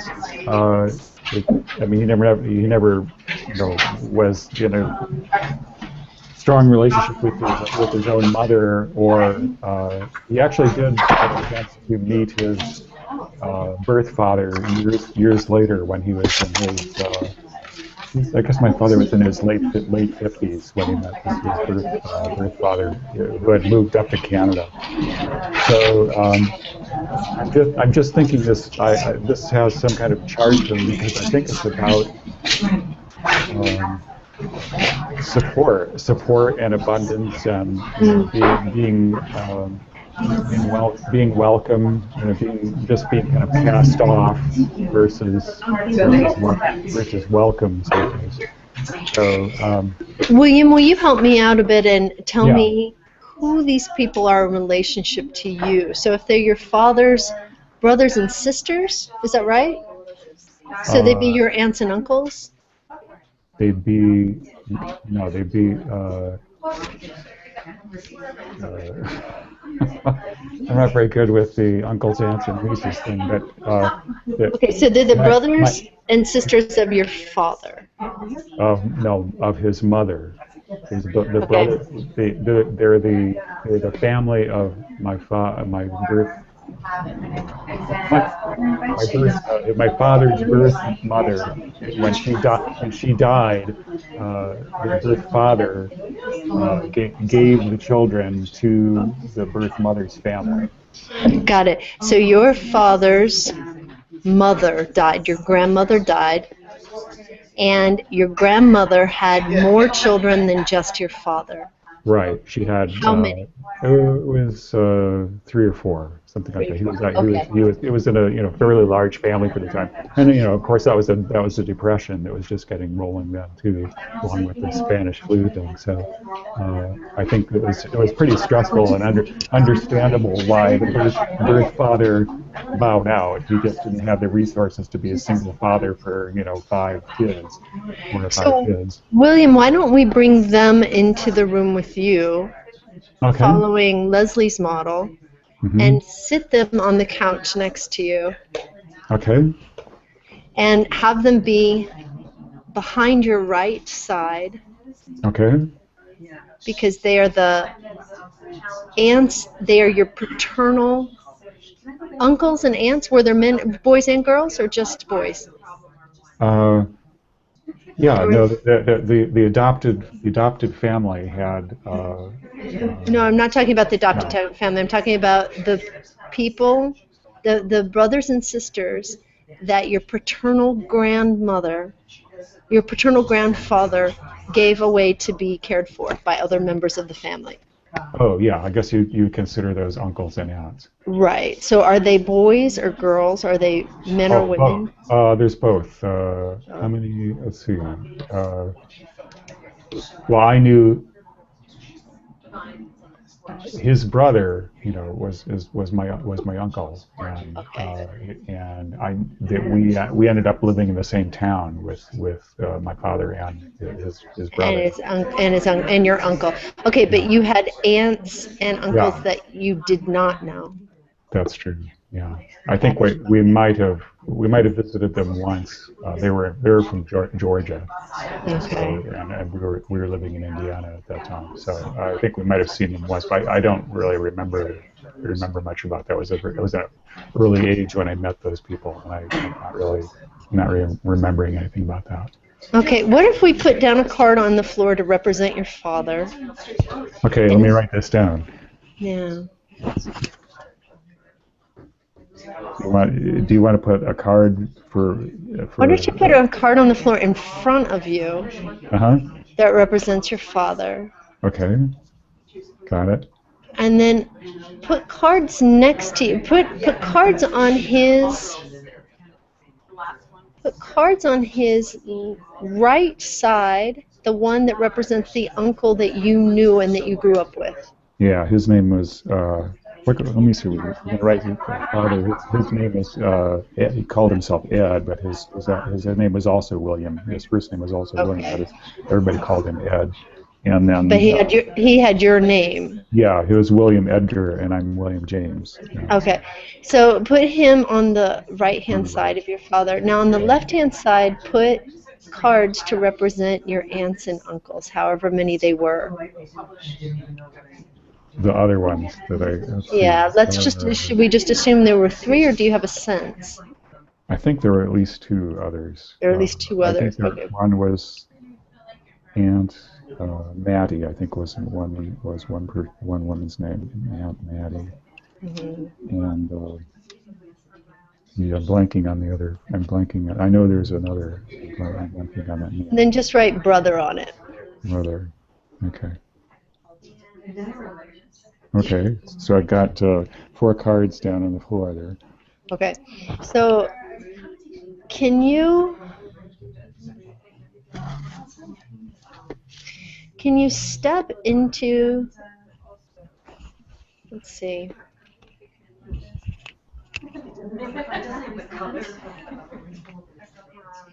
Step into your father's card. You spread these just out a little bit more. Yeah, so that you have space to stand in each. And actually pick up your father's card, stand in your father's card. Yes. And pick it up and move it into right relationship with the others.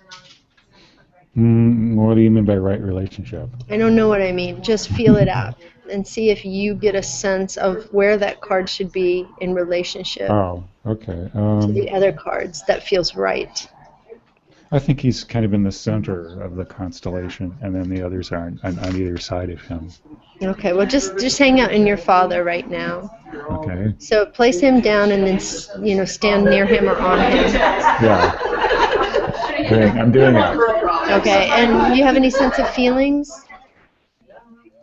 Anything arises? I think, I would have to describe the relationship as estranged. After I left for college, I just was rarely in communication with them at all. Just. You were rarely in communication with your father.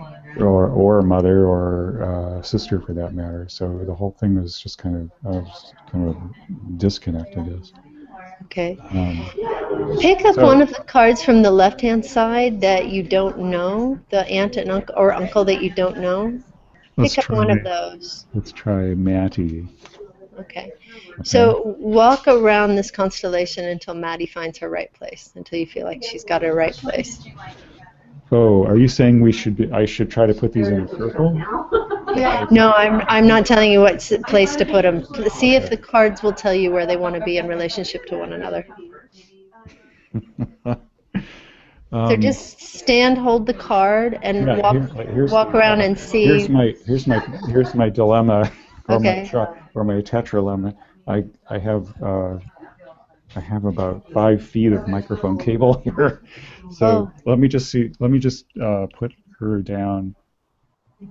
Well, you know what? You could also do it on the table. Do you have table space? Yeah, I know. I like the idea of being able to stand on these things, so Okay. I'm going to leave them on the floor. I'm just kind of moving them around so I can get them all within standing distance. So I've got Aunt Maddie, my father Ed, some unknown brother, and Uncle Collis, which is the one that was living nearby us in Indiana. So, do you want me to stand on one of these? Yeah, take Maddie and place her, see where she wants to be placed. I wish I had a sense for that, since I don't really. I'm trying to feel into this, Just use your imagination, and your first thoughts about it are the best, and see if you can let it not be a thought. See if you can let your feet do the thinking. Does she want to be close to the unknown brother? Does she want to be close to the known brother? Does she want to be close to your father? I'll put her between my father and Uncle Collis, and I'll put the other brother that I don't know his name. I'll put him on the far left. Okay. So it goes brother, father, Maddie, and Collis. Okay. So step out of the constellation and just look at where everything is on the floor. Okay. And just see if you notice, does anything come up for you just instantly looking at their relationship? The relationship of the cards to one another, particularly in relationship to your father in the center. I think they probably had fun together as kids. Even though it was kind of tough times, they it was a big. I'm sure the farm they grew up on was a big place, and they had special areas they could go to and just kind of hang out and Do you have do, fun. do you see something in the shape or the relationship of the cards that's making you feel that way? I mean, I'm sure you're right about it. I'm wondering, what is it that triggered your sense of that in the cards? Maybe her name next to my father's name and Collis. Maybe it was like that felt like there's some kind of Like they had closeness or something something. they had some kind of wait a second.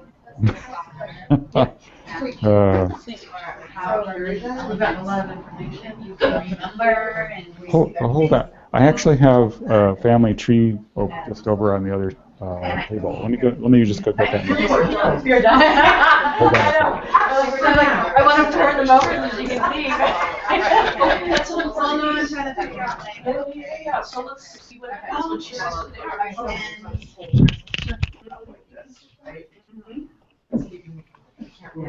Huh. I'm looking at this family tree. Maybe not like, well, because of what you said, honor whatever they went through, Robbie experienced. Hey, William? And it's odd that I haven't written down any of these names. I haven't written down any of my father's siblings on this family tree. That's really interesting. I thought that's who we were working with. We weren't working with your father's siblings? No, we are. I'm just looking at this tree that I have on paper. I have a tree that I put down, and it's interesting that I left them out entirely. I don't know why I did that. Well, I guess I was looking for kind of the parents kind of thing. It's mostly about the parents that I have on this tree. Okay. Well, anyway, so yeah, I think they probably had some good times.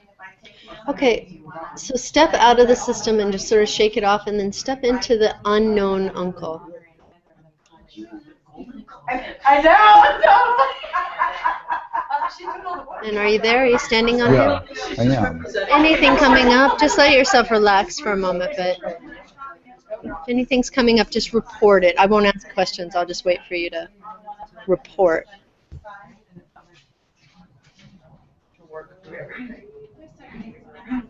One is no problem. Okay, and on the next card, please put I'm not getting a lot for this person. It's kind of a blank. Here's a blank. Yeah. You all have about 5 minutes left. I don't know the name, and I don't know how it was anything about the relationship. Do you notice anything at all in your body? Any sense of, does that blankness translate? I mean, sometimes there's a quality of it's uncomfortable. Yeah, it's uncomfortable. Okay.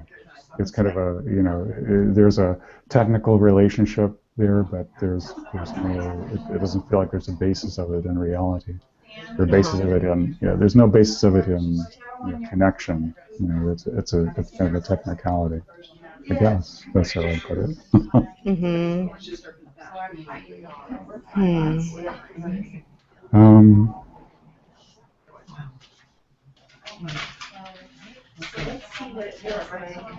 Are you still standing on it? Yeah. I'm standing on the card that just says brother. It just says brother on it. I guess it could have said uncle. The brother of my father. Yeah, it's brother of my father, but it's not. He's a right, but uncle.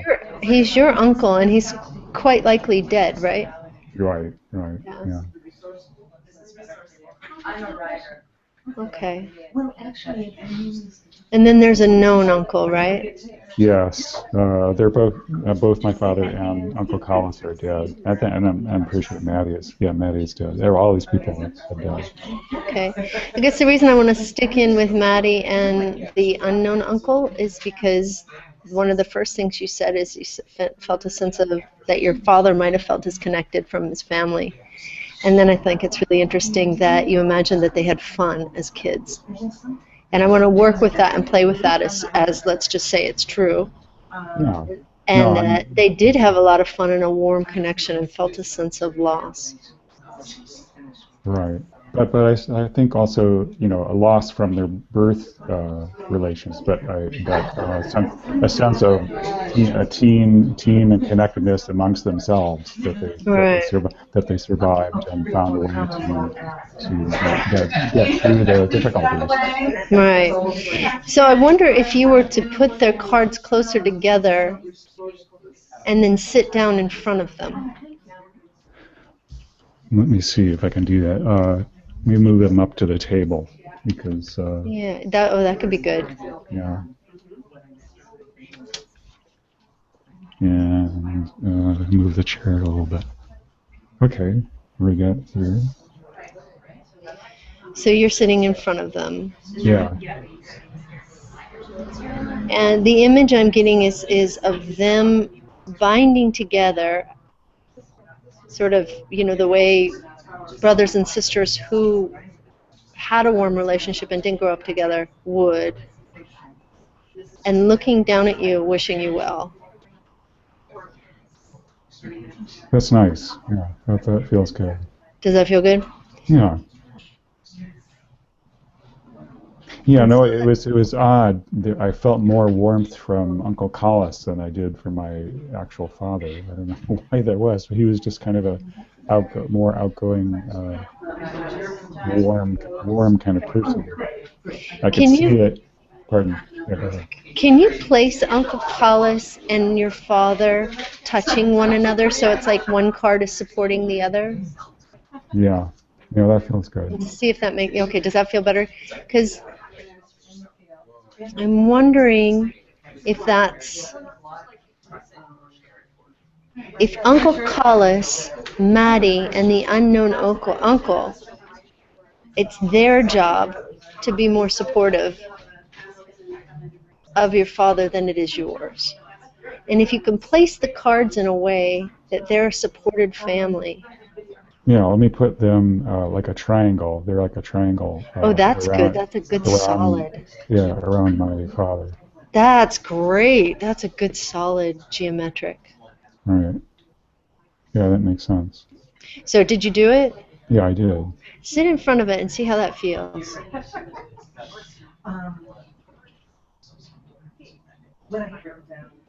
And can you say to that geometry, I will let you guys take care of Dad?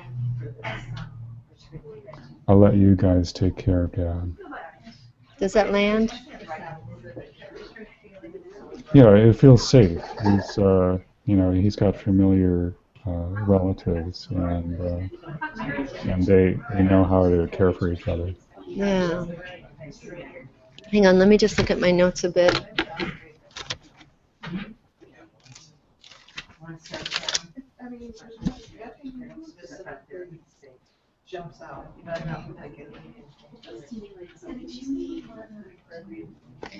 Yeah, I feel like, can you imagine all of the cards, this triangle with the center, this really strong shape, is looking at you and blessing you?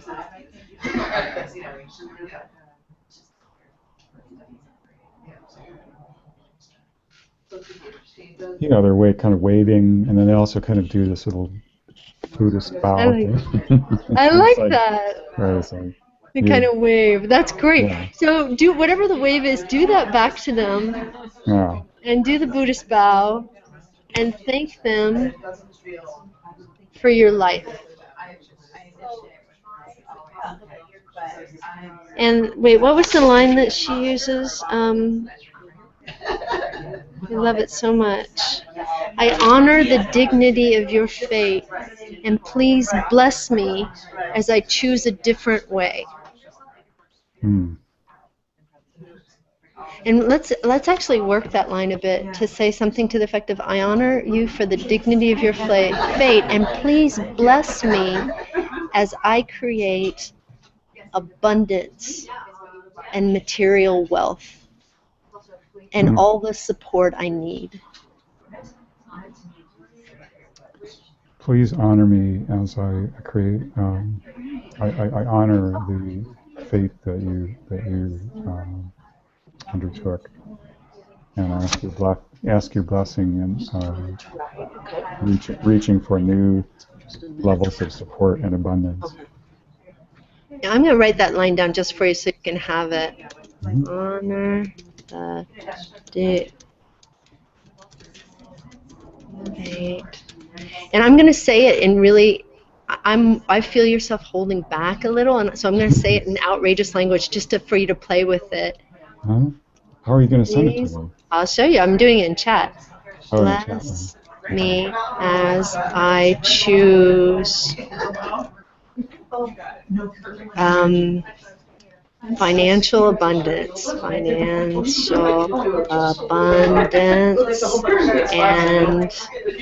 all the support that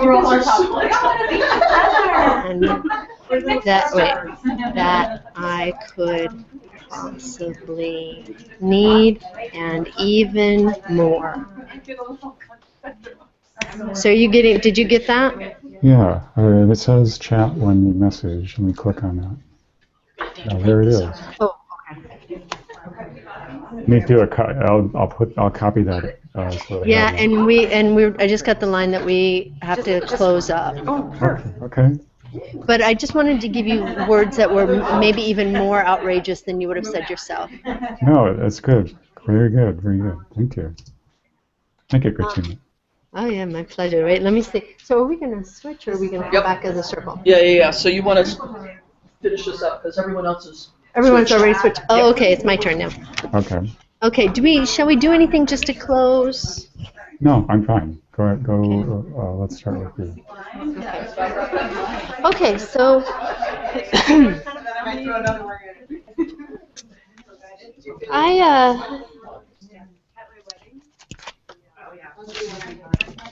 I feel so much. I feel like there's so much movement in my issue just from the day and the talk. There was something.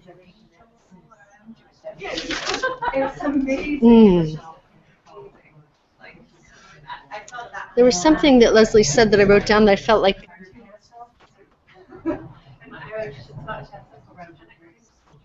It affected me specifically, and now I can't find it.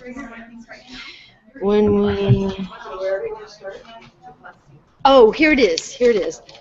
So when we allow the dignity of our ancestors' fate,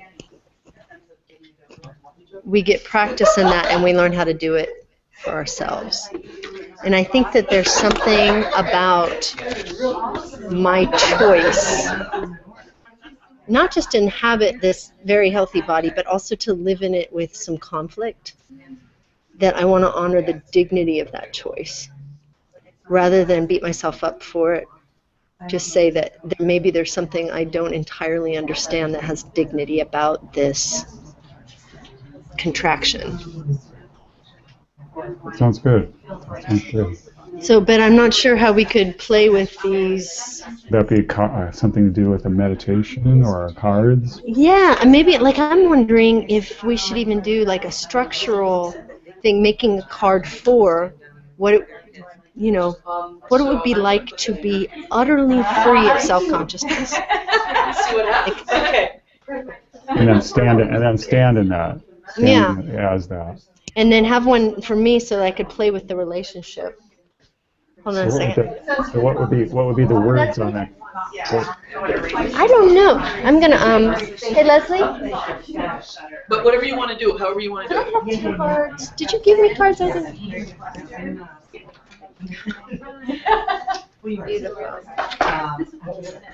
Oh, great. Okay, so the word I'm gonna. So are you onto yours yet? Yeah. Good. Yeah. The word I'm gonna put, let's say, maybe liberation from self-consciousness, something like that. I don't know. Anything come to your mind? Are you there? Yeah. I'm just trying. I'm trying to think of this in terms of asserting something that's already true. I mean, it's not. Liberation is kind of letting go of the old state. Oh, I see what you mean. So what about like utter self-confidence in? I guess it's something like that. Utter self-confidence, or Yeah, complete self-confidence. It has something to do with your self-image, right? It has to Yes, do with yes. body image. So how can we integrate the body image into this phrase?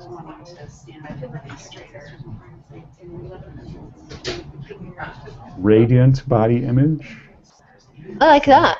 Let's use that. shining Yeah. body image. Bringing body image. Like, although it feels like a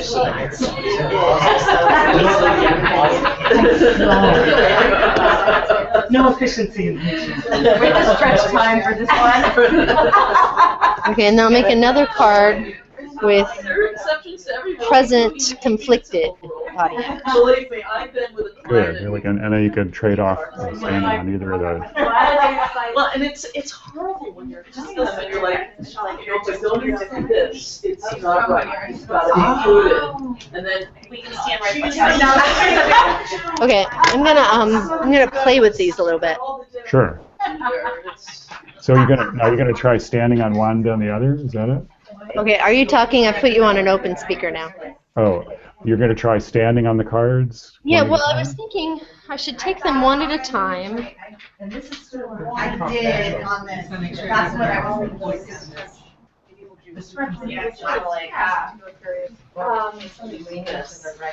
And I just brought somebody to that, or you all the energy from the right. I'm not letting you be a practitioner.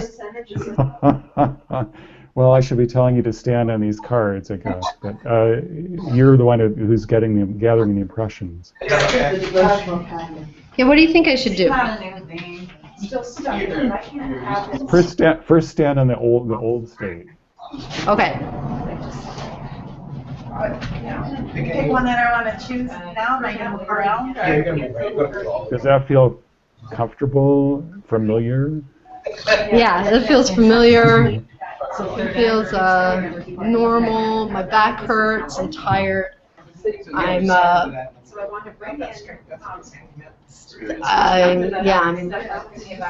ready to do something else. I feel really ready to change positions. So why don't you step out of that one? Give yourself a shake. Yeah, shake that off. And go ahead step into the new state. From where I am now, I want to free.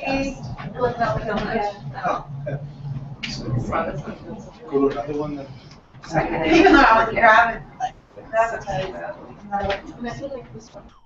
Any different impressions coming in from that one? Gone. That's interesting. And the pain was very specifically between my shoulder blades, and that's released. I feel very easy in the present moment. I feel much more present. It's funny, it's got a quality of feeling normal, but better. And if there was a movie running right now, and you're kind of watching the frames go by, what would be playing on that? I'm not sure I understand. Did I hear you? Yeah, I'm not sure I understand either. Oh, okay. No, let's play with it. Let's play with it. So say it again. I was just saying, if there was a movie running by, some movie frames running by, while you're standing on this new card, what kind of images would be rolling by with That's that? interesting. Let me think about that. When you're turning away, Movie. oh, okay. I don't know about this. I'm not here to keep it together. Really? Okay, I'm reaching, but my first thing to think is I love movies, so that's good. It could be this is more a kinesthetic experience than a visual experience. Well, I'm not very visual, so I'm super kinesthetic. So it's like I thought, oh, I'm in a comfy movie chair in a really beautiful movie house, and I got kinesthetic with it. But By the way, you don't have to lean over. Just let you do oh, that. You could be all comfy with him. okay. We've got it. Everything's clear.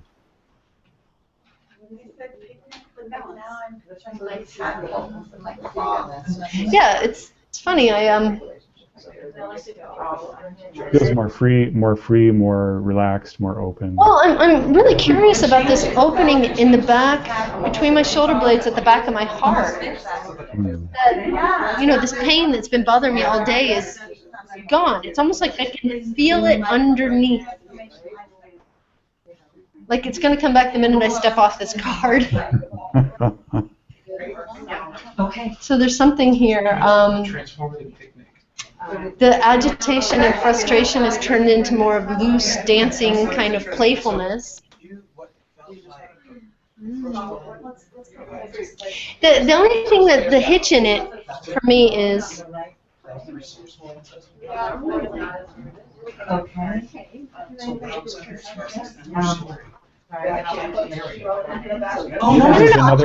Maybe there's so much sound. It's hard for me to talk over the other sounds, but it sounds. Yeah, no, I know. Put you back.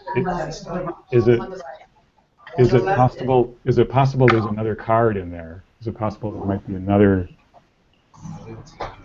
Probably.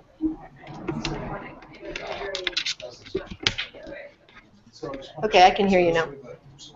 Yeah, I was just wondering if you might have kind of completed whatever adjustments were happening on that new future state card. And there might be another version of that. Well, it makes me wonder if there's a bridge. Like I want to. Kind of a halfway between. Right.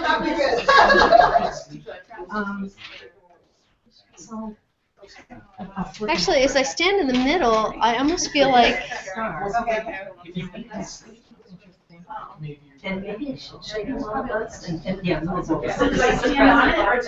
So I'm getting some download here that my idea that the body image feels context specific, and it feels related to the leadership stuff I was talking to you about earlier. Here in this space, in this role as student, this is really a non-issue. As I really feel into it in my body is giving me the clues that this is a non-issue, that this is a habitual. I'm going back to a habitual pattern. Right. That it's not in this moment, and this is part of the problem. So in this moment, it's not an issue. So I can't figure out how to work with it. Right. We need 50 people in the room, and you have to be the leader for this to be kind of triggered. And they need to be pointing their finger at me a lot.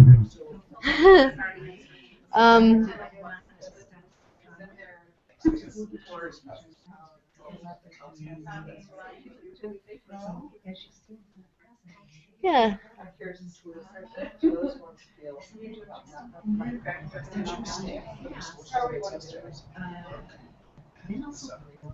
I'm looking at my notes here. Maybe there's some other variation of this card thing we could try. Well, I'm curious to get all Freudian on it. We should do a id, superego, and ego thing on it. Or is there a strong ancestor or support available somewhere? Maybe it could even be like an archetype or a strong leader figure. Yeah. Like some kind of powerful woman leadership figure. Like what I'm thinking, I want to say sound like something I would say. I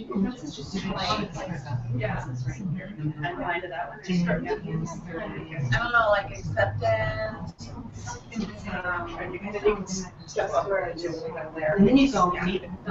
Yeah, possibly. I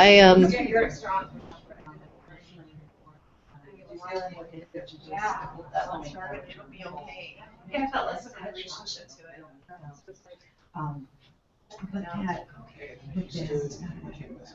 And I also feel like a little bit of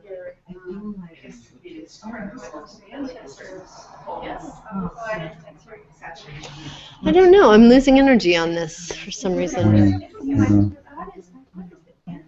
I think you did get some good insights with stepping between the two cards. Yeah. Well, and then the ease.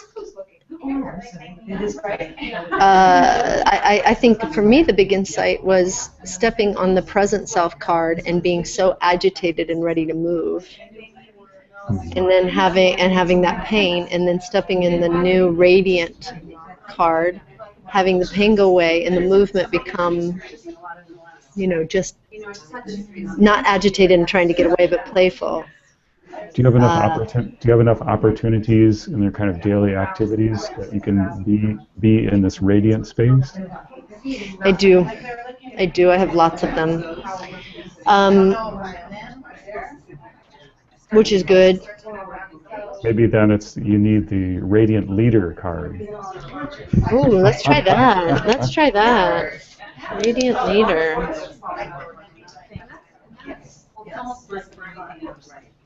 The radiant bulletproof leader. Bulletproof. I like bulletproof. Well, no, it's funny you use that word because that's one of the things that someone used to describe me once. They said, "You have bulletproof self-confidence. Why is this a bother?" And I'm like, God, first of all, you're right. I do. And second of all, you're right. Why is it a bother? Bulletproof. I'm going to put bulletproof leader. Radiant bulletproof leader.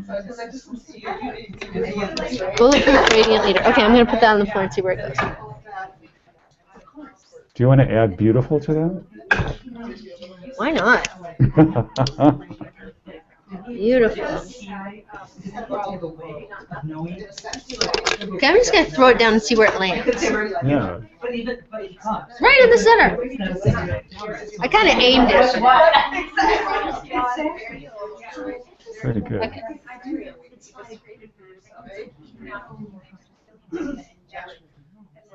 So about 5 minutes left.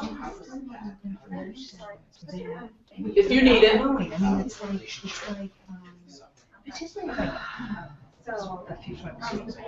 So a lot of pain is coming back in my back, in between my back behind the heart, but along the spine.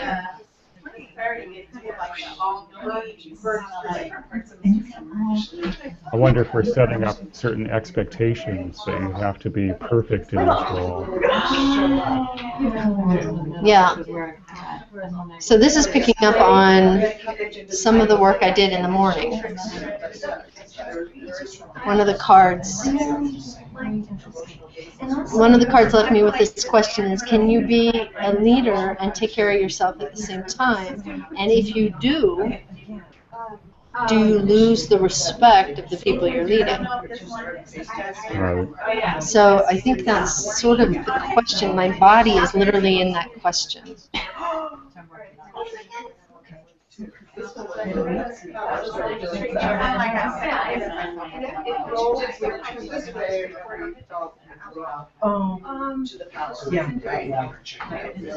I'm wondering if bulletproof is the right word. It's more like... Oh, I like it. Let's keep that. Okay. I like it. I like it a lot. Also, the tension in my spine is starting to release as I play with letting this role be very confident about being seen hungry. Like I'm imagining... Seen as you are. Yeah. Like whatever that is, even if it's hungry and I'm eating or I'm drinking, or even though I'm leading, I'm drinking.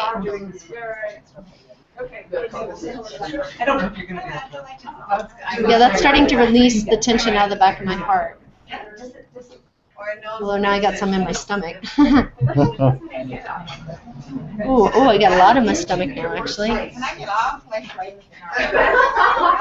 Okay, this is interesting. Breathe into that.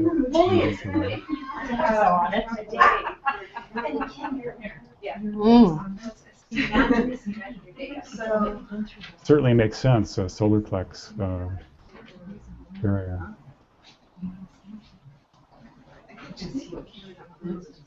Everyone get quiet. Are we done? No. Okay. We're kind of redefining. A minute or two. Redefining your sense of power.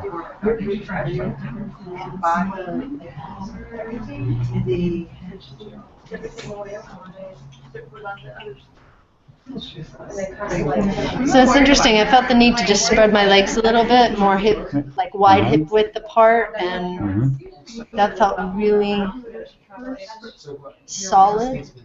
It's more like you're dropping your center down a little bit. Yeah. It's more of the martial arts stance. Not that I care, that I don't So the care. last respectful thing to do is you pick up your client's parts. I feel really open here, my throat, which is interesting because that often, when I'm in leadership, I often constrict it. This is feeling really open. I saw the end you were done.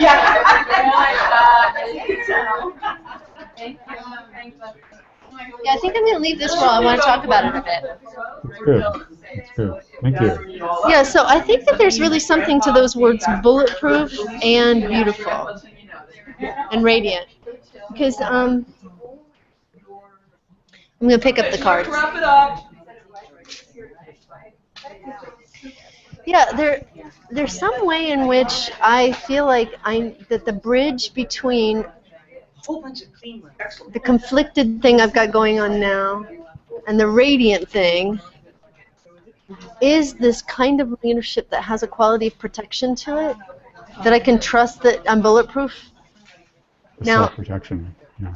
Yeah, and I don't mean that in a like No, it's not the magical Superman. thinking way, but I mean that more in that might be the key is to, and I can feel it in myself, is to not let people hurt my feelings when they're just sharing their experience. It's like it's not my job to deliver them a pleasurable experience. It's my job to create a space for this exploration. That's a quality of being bulletproof. Okay.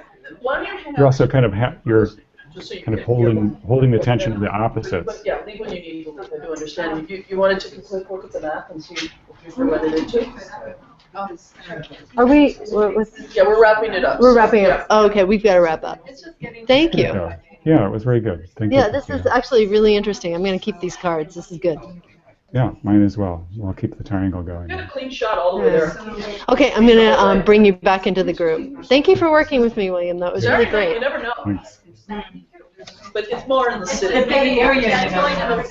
You are going to, yeah, that's what I'm saying, yeah, it's green the whole way. Okay, everybody, come on back in. Were we done at 5 or 6? 6. Okay, that's what I thought. We're going to do one last fun exercise. Okay, fine, good. Thank you for this.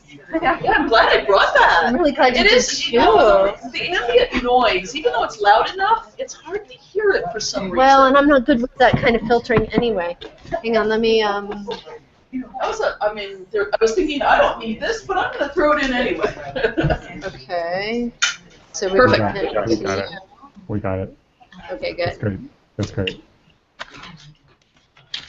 Okay. Jill, do you have my green pen?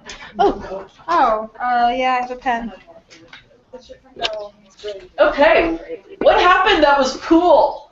What happened that was like crash and burn? We want both.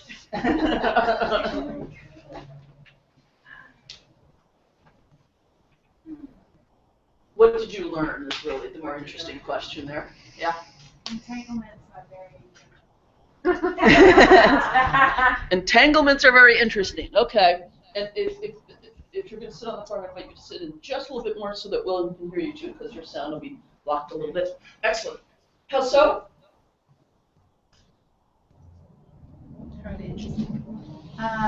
We all have them in different ways. Was there a specific way it showed up that particularly struck you? No, just fascinating. Okay. Okay. Other experiences, something you learned, something you're going to take with you, something that from that experience that was like super cool. Yeah, one thing that I'll take with me is that you don't have to be very good at this for it to be really,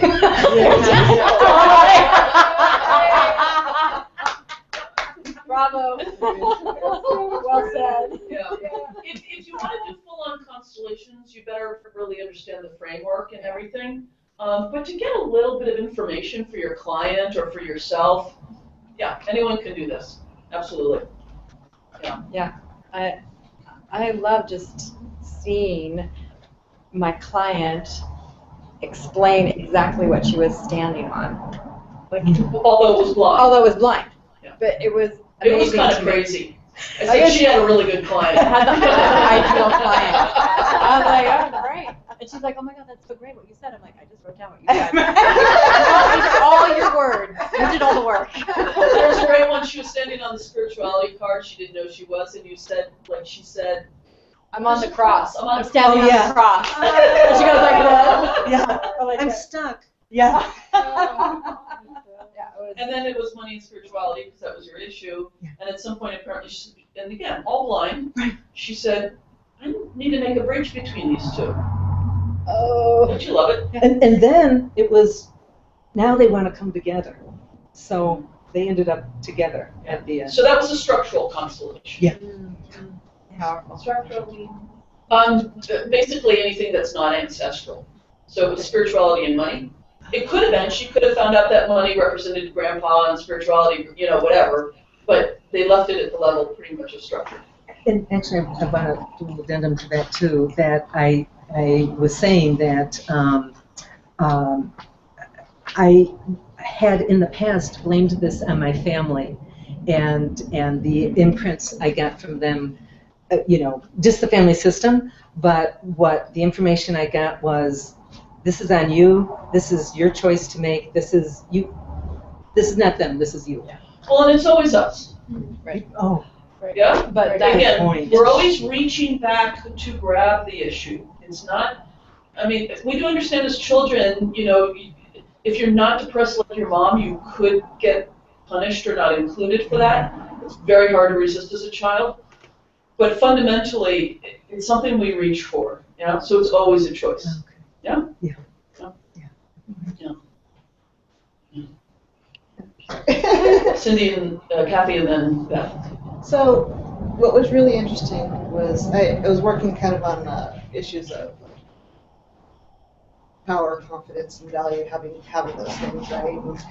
And, so Mary set up a couple of resources. One was the male ancestors, and the other was the female ancestors. They had the resources, they had that power and confidence and all that.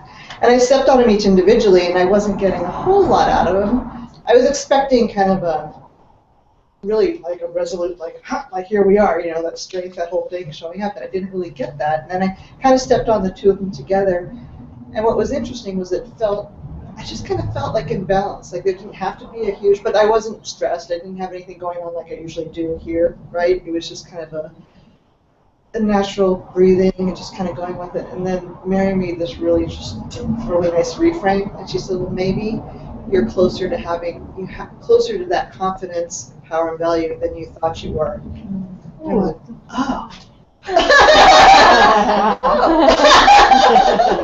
Wow. So it was really nice because it's kind of like I was expecting something that wasn't really showing up, but maybe I was already kind of there. Nice. Right? So that Those are really nice reframes when they're honest. Yeah. And my sense, I have that feeling sometimes when I'm interviewing a client during an initial consultation. I'm like, holy cow, what they want is really, we've got a bunch of work to do. This is big, and for others I'm like, you know what, I think if we just do a little adjustment here, you're like 95% there. It doesn't feel like it because that last 5% feels like, yeah. Yeah, so you were probably feeling into that kind of honestly. Those reframes are nice. I remember once giving a metaphor to a fellow student practitioner. I feel like if I move forward, I'm going to fall into a hole. I'm just going to, which is kind of a strong metaphor. And he said, oh yeah, you're going to fall into a hole. What if it were only this deep? I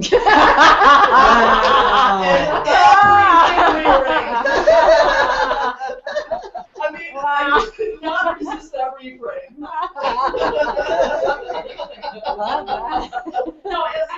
No, for some people they'll go screw you, it's bottomless, in which case it doesn't work, that's fine, right?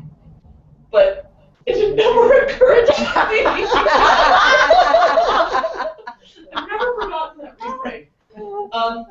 You have one, yeah. Oh, when I was feeling into which resolution pattern or exercise to choose for Jill, I thought of the exercise we did earlier with the self and the two ancestors. And at first I felt embarrassed. Oh, I'm doing what we already did, and I'm just doing what's easy. And then I'm like, this feels right. Yeah. And so we went with it, and it really was unexpected. I did it blind, too. I was sensing into doing it blind. Good. And that was like, oh, this is kind of strange. So the whole experience at first was very like, is this right? Perfectionistic? Am I doing this right? Is this okay? And then as soon as we started working the energy, then my confidence came in, and I was doing some interesting things that worked. And it was beautiful. Pretty, yeah, it was pretty powerful. At first I was like, oh, we're gonna do this again. I already did this. Yeah, we did that. Yeah. And I was surprised that there was still more. And when I was enacting a really defeated posture, I thought, oh, for sure this is my mother, and turned over and it's me.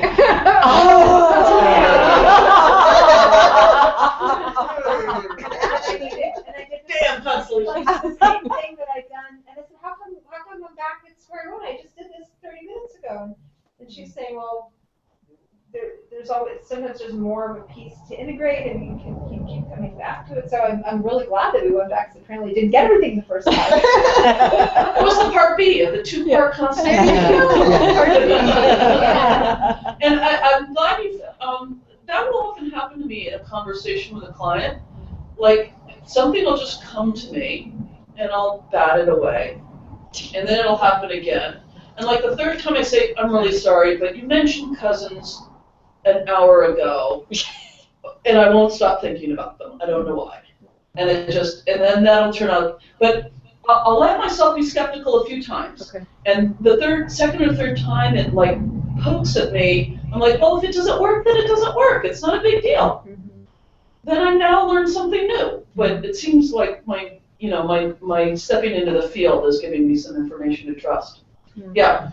I want, just to voice it, I was kind of struggling with it. Like normally, if I'm verbally like counseling someone or whatnot, they're the expert on their experience. Right. Always. But my experience of this exercise was in the interview process, I was hearing my partner say things, and I was distrusting her assignment of meaning to certain things. Yeah. Using this frame. Right. I don't want to be like, like the creepy analyst of like, oh, I got your number. That's like that's dehumanizing, Yeah, But at the same time, I was thinking, again, using this lens with the ancestral emotional stuff, I was like, no, that's clearly what's going on here. And then when we went to enact the resolution kind of thing, again, I saw at one initial point when my partner felt into one of the roles, said it was good, and I knew it wasn't good. And I had to kind of wait for a few minutes for it to come back around and kind of get revealed that it was bad. Right. So I'm realizing that, I just wanted to voice that because it was a dynamic I was struggling with. Kind of not trusting the client. This is one of the great conversations of therapy, right? How directive versus how much of the wisdom is in the client themselves, right? I think hanging out in one of those extremes for the occasional client is useful, but generally speaking, there's somewhere in the middle. Obviously, I've used this metaphor many times today, the blind spot. You are there to help them find the blind spot, right? They can't see it. It's systemic. That's why they can't see it.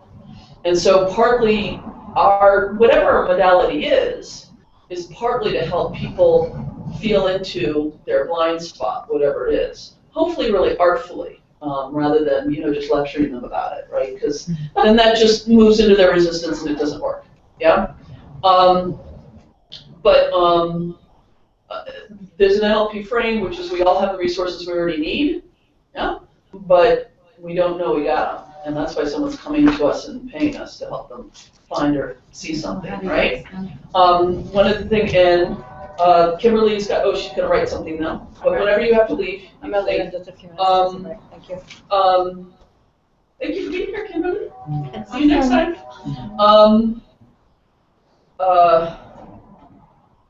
The other thing is that it happens all the time. Clients are saying things that you know they don't actually believe, or they're not actually really feeling, or doesn't represent something true for them, for a variety of reasons. Either because they think it's what you need to hear, or it's stories they've told so many times, or when they're angry, they are not noticing their hurt underneath it, or whatever it is, yeah? So the simplest way to go about dealing with that is to find a way in rapport to kind of go, I'm wondering if there's some hurt underneath that anger. Whatever it is, or I'm wondering if maybe it's not so much about mom, but about dad, because, you know. And then they can say, screw you, no. In which case you're wrong, or they're not ready to hear it, or whatever, no? In NLP, it's nested frames, rapport above all. Because there's no point in going into truth-telling or information gathering or change work if there is not an environment of safety and respect in the interaction. So you're wanting to try and maintain that, even if sometimes that means there are things that, like I said with that one client, the stuff was all about mom, but the system, and she wasn't ready to deal with that. So I went to something else that was more available and ready. And if you're sensing something, if you believe something, if you even know something, you can find a way to test it and get a response. And the client can go, oh my God, you're so right. Thank you for saying that. I just wanted somebody to say that. Or they can say, no, screw you. In which case, you go, I'm really sorry, my bad. I had that wrong. Even if you know you didn't, or now you know you did. Yeah, it's all, yeah, kind of a process. And I got a little bit more into NLP land, but that's the one thing for me in family constellations. I really think it could make a great deal of use out of the nested frames, which is rapport first. But sometimes people are a little brutal with their constellations. They push the system past what the client's ready to deal with yet. And that's rarely helpful. No. Yeah. And I've had several people come to me. There's actually one particular practitioner, Marin. I've actually several people saying, you know what, this guy, he really hurt me. Are you going to do that too? Oh. And I'm like, you know, I'm starting to get like a list of people who are like. I've had that in my own field of editing and helping authors. Right. People are like, this person demoralized me. You know? You're like, oh, okay. That's not Okay, so we're going to let Kimberly go. I just want to say a little thing that I noticed in responding to people's stuff, and then we're going to do a fun little last exercise. This is like turn off your brain exercise. Bye, lots of love, thank you so much. Thank you, Kimberly. See you down the road. So there's two things I want to, I didn't want to get into this, but I listened to you all, and it seemed in the end to be useful. So I'm just going to, for those of you who don't know, yes. You want to change? Oh, thank you. Thank you very much. Thanks. Okay, thank you. Okay, in fact, I'm going to show the floor because I'm about to put some stuff on the floor. Okay, so I'm going to map out my family. What the heck? Okay, for a moment I'm going to pretend well, actually, I don't have to pretend. Never mind. Okay, so there's me, my older brother, my older sister. Either seniority goes on the right or something else goes on the right. And my sister's got 2 kids. This is assuming we're all facing this way, backs this way. And I have an abortion. And that goes there. Abortions count. Abortions are having brought souls into the family system. They register. Again, no judgment about it having happened or what was behind it or anything. It just matters. Miscarriages often count, but not always. And you just have to feel into that. But it was a big deal for me in my 40s when I ran into this modality. And someone said that to me, and I went, oh my God, I am a mother. That was a huge shift for me. That was actually a big deal. Anyway, okay, so I have to do this a slightly different way, I think. Okay, so my father's here and my mother's here, except my father, the man who raised me, and the father of these is probably not my father. Every constellation I've ever done has shown that he is not. So we just put him over here. Could be siblings. I don't feel the presence of them. Could be. Okay? So if we had people representing all these folks, these would kind of be on the floor. These would be sitting like cross-legged. These would be standing, and we might put these up on chairs just to get the sense of seniority in the system. Any siblings, my aunts and uncles, I heard some conversation with William, aunts and uncles seem to be relevant. You'd put them off on various sides depending upon how that went, yeah? Grandparents, etc., etc. Okay? Generally speaking, in marriages, not in marriages so much, but parents, because they don't have to have been married to have babies, right? The father is on the right and the mother's on the left, okay? And if, my apologies, this is so sexist, but if you need to remember, they need their shorthand free.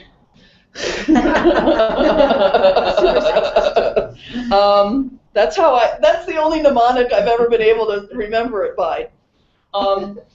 If you're doing couples work, what we'll often find is that the place of the man and the woman, if it's man and woman, has been inverted. A great way to test that is to just have them stand there and say one be on the left and one be on the right. Yeah? And then see what happens. I just did a session with someone who's having real trouble with a husband who historically throughout his life has been kind of emasculated by his mother. And it became really clear that she was carrying the male side of the relationship, whatever that means. And we're not going to even need to know it. But when I put the card for him on the other side, she finally went, finally, that's what I want. And I said, well, play with that, see what happens. What side of the bed do you sleep on? Always an interesting question. Oh. In gay couples, people find their place in similar ways, usually. But usually we're not exploring the couple, we're exploring their parents. That's where the trouble lies. Most of us have a father and a mother, biologically. Someday we'll get to the point where that's not the case. And then family constellations will really come into its own. Leslie, would you put in-laws, like if your brother and sister were married? You could. It depends. Just in your case, they aren't? Or yeah, I don't have any. I mean, I can include my sister's in-laws. They're not hugely related to me, but they're relevant. If my sister was having a constellation, it could be quite relevant to her. And obviously, if we were doing one for my nephew or niece, that's their actual relations. Yeah. Yeah. But yeah, you can include that. Another one I want to just show. This can be super helpful. For couples. I do a lot of couples work. This is really interesting stuff. So let's say right now you're in a relationship. Yep. But you have a lot of old relationships. And they never really unbonded. Not really. So one way to show this, let's say there's your client's the female in this relationship. And they're 3 former boyfriends or girlfriends. That doesn't really matter very much. There's a set of really nice little ritual things to clean things up, which is, this is really nice ritual language that both of them can say to each other. Thank you for the bond. I take responsibility for my part. Please bless me as I take another. And then you can just change the pronouns depending upon the people. So if it's this one, well, let me get to that in a moment. So if it's this one, you can say to the old girlfriend, thank you for the bond. I take responsibility for my part. Please bless me as I choose another. Or I bless you as you choose another. Yeah? I bless you as you choose another. The other thing is you turn to this one and you say, that is my first, that is my second, that is my third, you are my fourth. This precedence thing, this is part of the hierarchy thing, it's actually really important. If someone gets married and divorced, understanding that there's a first one is really important. It doesn't mean more love, it doesn't mean more important, it just means first. That's all it means. I thought you were going to go with you're my first, second, third, and you're my forever. You said fourth. To me, Fourth. that was, it is what it is. It is what it is. I was expecting a little more loyalty to heal those two. I was hoping anyhow. You were my present moment, and you're my choice now. See, My that choice. is, So, yeah. yeah, this Present. is, yeah, my yeah, present. My yeah. present. You're my forever to me smacks of anxiety about whether it's true. So I actually wouldn't even say it. Unless, you go to a wedding and you get married and yeah, you say, I'm committing to this, right? But you're my fourth. And yes, I mean, if this one's saying, where's second, third? What about me? Mm-hmm. This one will say, dude, I'm choosing you. Mm-hmm. Yeah. They're over there. Right here. And it doesn't have to be snarky like that, but, and then, but this is really, really useful for this one to say, you're the first, you're the second, you're the third, and I am the fourth. And respect these ones who came first. Because this is a set of lives and relationships, maybe children, that all deserve respect and to be included. And then this one can be like, I'm the fourth. And then, high five, we're going to do it right finally, or whatever it is. Yeah? With total respect for this. And I bless you as you choose another. No? Yes? What if you're one of the ones, or your client is one of the ones being Right. disrespected? Is there anything you can do? So if you're an ex and they've gotten happily married and you have nobody, that sucks. Yeah. So it will help you to say, I was your second. I bless you as you choose. This is your first, I'm second, you're third, you're fourth. I bless you as you choose another. Please bless me as I choose another. And hopefully those words, you might have to do other work, but sometimes just the ritual words can be really shifting. Yeah. And if not, then, you have to work on something else. But yeah, if you're, you had the love of your life and you lost him or her, and now you're alone and they are happy with someone else. Yeah, this is something that can help correct that. Okay, now there's one other thing I wanted to show you.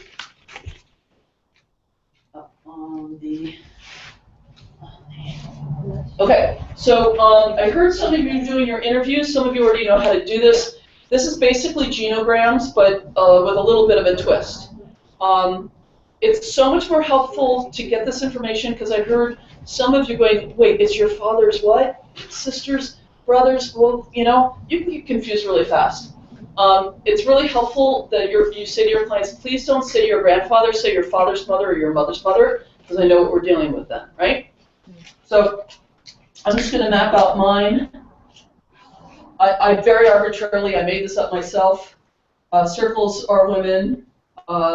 Squares are men. Triangles are for abortions and miscarriages and things like that. Because often we don't know what the sex is, yeah? And if you have somebody who's transgender or intersex or something like that, you can come up with another symbol. I have worked with some transgender people. It's really interesting. So theoretically, if I'm right about this, I am the only child of my mother and father.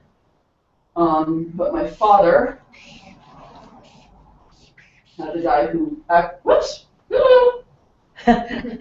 wrong. My mother, the man who I actually knew as my father, should have done it the other way around, but my sister and my brother. Okay? And then if they have siblings, you can put them in there. Often you want room, yeah? By this point, you're usually not tracking siblings so much. that kind of thing. I put X's on prominent deaths. Obviously, after a certain point, everybody's dead. And people die of kind of normal stuff. This doesn't have much impact on the family. But if, someone died at 2 years old, SIDS, that's probably going to have a big impact on the family. Okay? And then I'll make little notes like that, alcoholic, bipolar, whatever, the information is. Okay? So, and given this stuff, most people know stuff like, who had trouble having a job and stuff like that. We're just not so interested in that. We're interested in who got left out, who got outcast, where was the major perpetration, where was the suffering that was too big to hold, suicides, murders, children who died young, parents who died when the children were young, or left or abandoned the children, mothers who die in childbirth, very big impact on family systems, major traumas, the whole family died in a fire, things of that nature. Also sometimes immigrant trauma, war-related stuff, very big. If you saw combat, that's usually a big deal. If you, we had a constellation recently where the guy's grandfather ran away from war. That guilt had really shown up because they feel bonded with combatants who died and didn't have children. And so there are essentially peers who don't exist because their father ran away from war. Yeah? So we know we're glad that grandpa didn't go to war, but in the system it feels like guilt. Yeah? So it needs to be improved somehow. Okay. So I just wanted to talk about that because that can be easier to do than trying to take notes. It's a little picture. Okay, so we're going to do a fun last exercise. And we have one less person in the room. This is in pairs. Beth knows this one. So I'm going to join in with a pair because I can make as much use of this as anybody else in the room. So this is something I've been doing with my clients who are in practice of some sort enough, who have small businesses or whatever it is, or who want to but don't have it yet. It's a little constellation exercise I have adapted from Mark Silver, heartofbusiness.com, great people, they're Sufis, they do business from a Sufi point of view, how can you not love that? And there's a practice in Sufi work of the heart. It's a big focus on the heart. And so he has a practice, a kind of a meditational practice, in which you connect with the heart of your business. Either the one you have or the one you dream of, or it can be of your vocation, of your work, for those of you who are kind of not so interested in having a business. Okay? So your academic career or whatever it is. There is a way you can just do it internally. We've done the internal ones. You can have a constellation with yourself in the heart of your business. But I'm going to break the rules and it's as if we were doing a different kind of workshop. Although you could do this with a client. We're just going to get into pairs. You're going to go 2 rounds, short rounds, 5 minutes, doesn't need to be long, in which you are yourself, you're representing yourself. By now you're noticing representing yourself is not the same as being yourself, is it? Right. You're actually getting information about yourself with respect to stuff in a way you wouldn't if you were just out having a burger, right? And the other one will be the heart of your business. You just will tap them on the shoulder and say, you are the heart of my business. And then interact. See what the heart of your business has to say, what they're experiencing. Ask them curious questions. What do you need? If there's anything obvious, like I'm really, really afraid, well, what are you afraid of? Whatever it is. What's the interaction like? What's their experience of you? What's your experience of it? Sometimes in the representation, the heart of your business will show up and you'll get all scared. Does one feel bigger than the other? This is mostly just information gathering. And I recommend this always to people who are in business because this is a relationship that needs tending. And this is a nice little tool for being in conscious relationship with the heart of your business and paying attention to it in the same way to your lover or your children or other important figures in your life. Yeah? Okay. So find a different pair, someone you have not worked with today. If there's someone who's interested in feeling what it would like to do this online, this is a really simple one to do with someone online. And just pair on up. Do you want us to stand? Yes, do stand. Find little places to stand. Sure, that'll be awesome. And actually, standing steps.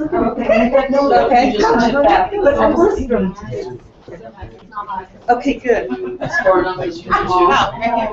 And she seemed to work better with the earbuds. Headache. And then you just plug them in here if you want to use them. Okay, we're on. Okay, so one person choose to be, quote unquote, the client. You're going to be yourself. So just decide who that is arbitrarily now. Who is it? Decide in your little group. Why don't you be the client first? Excellent. And then, Do you want to be the client, Bill? when you're ready, Hi. you'll Now, just where- reach out to the computer Where screen. is the microphone still in the center of the room? For you. Actually, No. The microphone's this little flat thing. It's in front of you? It's in front of me, yeah. Okay. Great. You'll just I'm reach hearing you okay. on my shoulder, and if it's something a little bit different, tell the person who's representing the heart of your thing. So if it's not a business, it can be the heart of my work, the heart of my vocation, whatever you want to call it. For those of you who are not doing business and aren't in business, okay?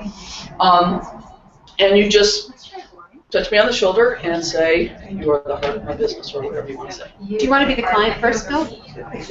All right. I can't see you at all. I only see me. I only see your avatar. Right. Yeah. I don't have a webcam at the moment. No, I'm in the role. What is your name again? I'm totally in the role. Jill. Yeah, okay. Yeah. I'm distracted.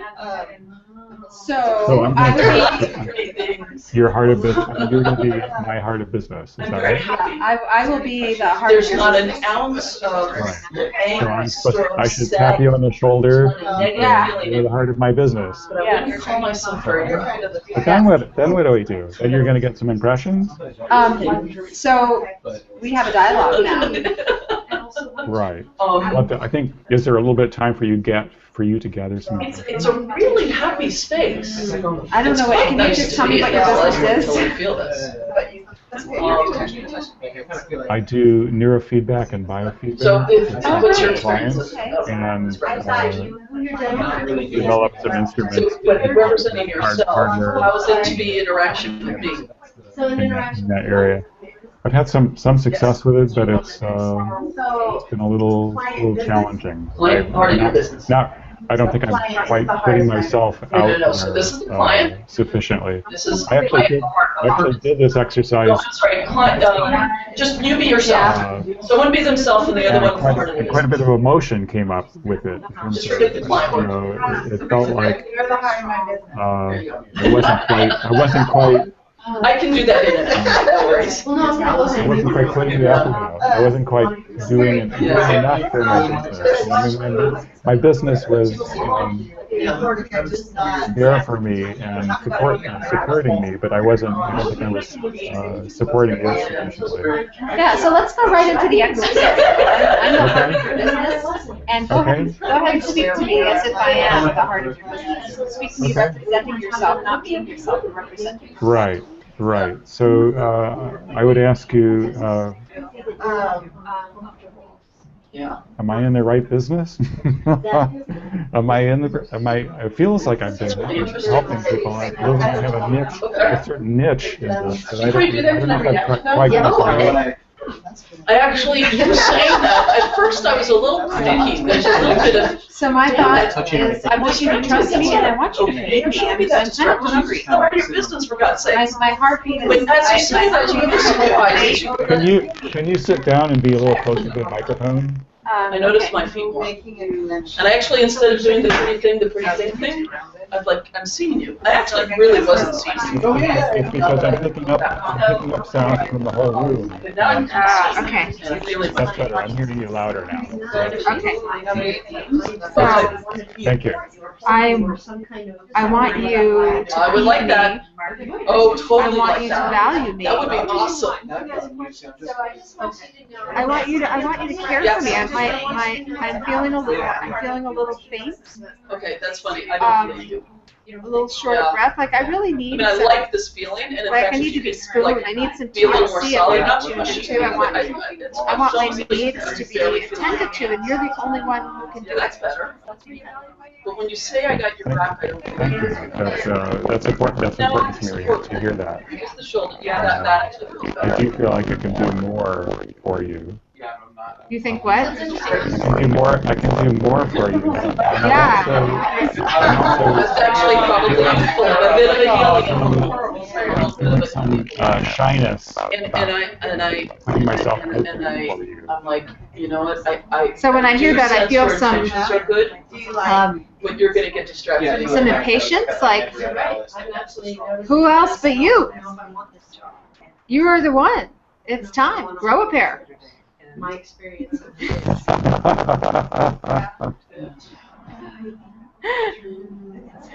Like I'm like waiting for you, you know, like a kind of a mixture of indignance and forlornness. I'm really happy we're having I'm this here, conversation. and come on. You know, it's like I'm gonna die eventually if you don't nurture I don't know me. if we're quote unquote solving anything, but Who else but you? We're Like that Marianne Williams quote. Right. You know, who are you It's like, not to? this is Who are you brand new. not I to haven't had nurture this this before. business? It is So I guess you. what I can say is here, if it's new for you, that I've been at it since the 90s. Whoa, you're all. Hang on, I didn't understand a word of that because the sound is so fuzzy. Yeah, I've been at this business since the 90s. So it's been a long time. It's not a short relationship. I can't understand a word you're saying. We need to adjust something so yeah, I can it hear does. you. And what I imagine is stabilize the rhythm. Hello? No, you're not anything. I am gonna need some effort about this. Like it's not gonna feel normal. It's just gonna have to Sorry. a little bit. But eventually It's it'll just getting sink worse. in, and then I'll be, and then you can get distracted. I'm sorry. I'm not having a very good experience. I apologize. Yeah, and it would mean so much to me if you were willing to put in that effort. I seem to be. You're not hearing at all. Barely can understand you. It's not like, again, Let me try some adjustments here. I can't understand you. okay, so I think we're about to wrap this up. Oh, she. Let me turn this up a little bit. Does that make any difference? So does It's that like an echo and How's about that? Okay. All right. It's not poked in. Okay, talk. Hello? No, I can't understand. Is that nothing? No, I can't understand you. That's the problem again. No, I can hear you doing too on the. Yeah. Okay. Are you sure there isn't something on your end that you can fix? No, my microphone is showing the levels. Yeah, this is what happened before. I'm sorry. I don't know what I can do. I think sometimes your cables come loose. Yeah. Okay, so what we're going to do real quick. No, I'm just going to hang up. I'm sorry. Let's just pass on this exercise, and I'll listen to your rest of your presentation. Okay. Okay. No. I'm going to have. So, were you doing his or were you doing? Okay. So, we'll close this, and you'll have her be the heart of your business because she hasn't had that done yet, and I'll fix this and finish up with him. Because. So you've got a new partner for the second half. Whoops, sorry. Hi, Leslie. Oh, wait a second. That all just got clear. Yeah. Well, who knows? How are you doing? It sounds great. Maybe it was that. Maybe the earphones are kind of making it more complicated. No, because it happened before and it wasn't the earphones. Okay. Okay. Why don't we switch? Why don't we switch roles here? Yeah. So you're the heart of my business. Right. My business. Do you want to tell me a little bit about your business? My business is Wisdom of the Body, and it's a multidimensional somatic healing practice that I invented. Wonderful. Yeah. So I am feeling.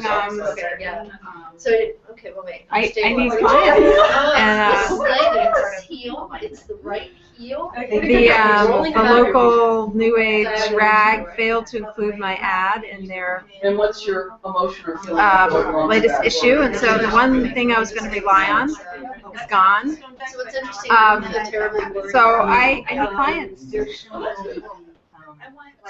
People who do this work with me say amazing things. Some people say, I don't even have the words to express what has happened in this session. You know, this is amazing work. It's powerful work, and it's profound, and I need a way to get the word out. So you get good word of mouth referrals.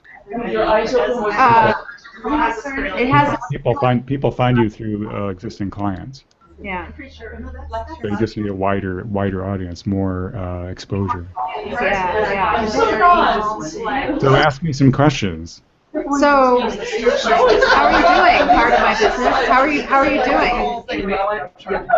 I'm feeling very happy with the effort that you put into this. You are very dedicated, and you have seen the results. So this is satisfying to me, just in and of itself.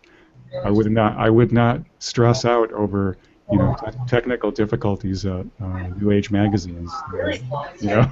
They've got a zillion plates in the sky, and some of them just kind of get lost. So there will be another issue coming up, and I think there'll be other venues. I'm sorry to be suggesting something here, but have you looked at? Stay and roll. Please stay and roll. Yeah, that will be the most helpful to me. Okay. Yeah. Use the earbuds again. I don't think that'll bother you. If you're No, I think the headphones might have made it worse before. Are you still hearing me? So I guess I want to know. Are you still hearing me okay? Yeah. Are there ways that I can feed you and nurture you that I'm not doing, or when are you going to grow up and feed me?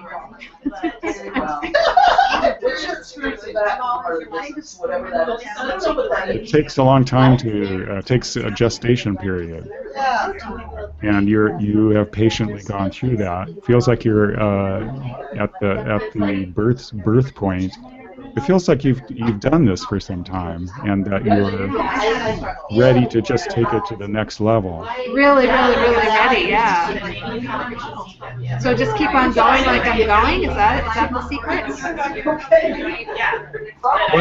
just don't know how to do that. Why did you decide to go with this magazine? This is the only paper magazine that has these ads. There was one other one that folded. Right. So you wanted actually a hard copy ad that people could see. Yeah, and I know that one magazine is not the answer to everything. I know that I need to have multiple channels of exposure, for sure. I know that, and we're working on that. So interesting. And then, so I want to ask, go ahead. What other channels have you explored? Well, we have an introductory play shop, and we had a really great, there's three of us. A couple of other women have come forward as part of this. And they're also, that's a whole other thing. It's like, what do you think about these other two practitioners, part of my business? I get a good sense for them. If they're friends and they see you clearly and they support you, they're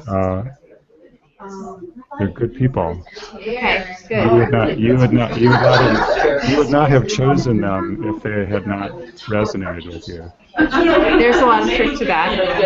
She's saying that we're done. So thank you. Thank you, Okay, Bill. good, yeah. Part of my business. Thank you, Jill. It was fun. It was fun. Namaste. Namaste. Take care. Okay, wrap it up, folks.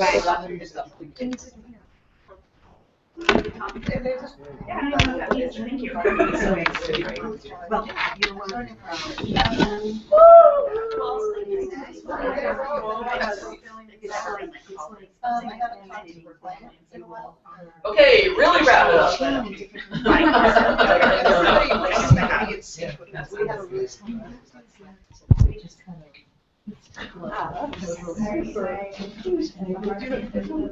think so. I need to do more. Yeah, you can do that whenever you want.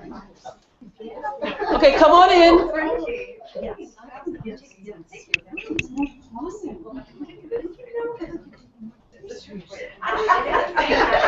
Exactly. So this is something you can do anytime. You can either just sort of do it internally. You can put a card and go back and forth. It is nice to have another person to do this with. This is an especially nice little exercise to have another body. Anybody can do it. I heard some of you telling each other a little about businesses, which is fine, but it's not only is it not necessarily necessary, it's almost helpful to not have any information and just step into the heart of someone's business utterly blind. Yeah? We did that. It was Yeah? really fun. With no sense of whether it's a beginner business or a mature business or a business that's falling apart or a business that's really robust or, it's got 100 employees or you're the only one or whatever it is, yeah. Anything about that anyone wants to share about that specific experience? Yeah. I have a question. Sure. If you don't mind. Yeah, So of course. first I was totally confused with the client. Yeah, I'm sorry. Once I got over Yeah, that. yeah, my apologies. No, it's okay. Yeah. Then I started to get it, but I wasn't do you recommend asking questions or how do you feel?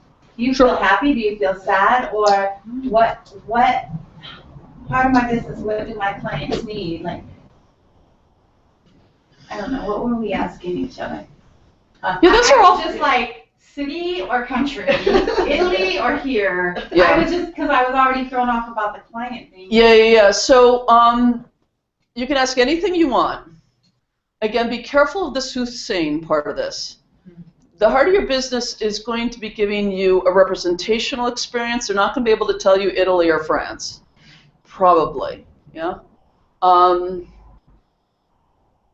But, we were having, so the first thing she said was, well, actually, let's do it the other way around. I was like, she said, I'll wait for you. And I'm like, no, I'm in the role. I'm totally in the role, 100%. I want to show you, Willem. I'm just doing this. Now, distracted. Now, pretty things. Happy, really happy, feeling good. I'm not, and then it went from there. She had an inquiry, I inquired back. It just became kind of a back and forth, and then things shifted and moved a little bit. Particularly, the first move that really happened was she said, it doesn't upset me that you're distracted. And she didn't expect this response. I went, you saying that, I actually feel a little more grounded. Yeah? And who knows what's going to happen, right? I could have said, well, screw you, I'll be really distracted now. Who knows what that would have done. But So I have a question. that kind of thing, what you're curious about, as in all these things, is not so much soothsaying or gritty details, is what's the structure here? What's actually going on here in this interaction? Am I bigger than you? Am I smaller than you? Are you frightened of me? Are you, what's the, that's what we're looking for, yeah? And you can do it anytime you want, Give your beloved, your girlfriend, your whatever, a little bit of instruction, and then have them step into it. Yeah? Again, or do it on your own. What's really interesting is that when I had it done for me, exact same information as the last time I did this. Which, you know, I didn't even tell her anything about my business or about that past thing. But I'm going, oh, there it is. I actually have a question how you got to knowing that you needed. Because the other rep, because I had a guess because the other one said, literally a month ago, said, you're trying to get something from me I can't give. That's how you need to do that. It was based on information that the heart the of business gave to you in a previous not constellation. Because of your constellation experience. No.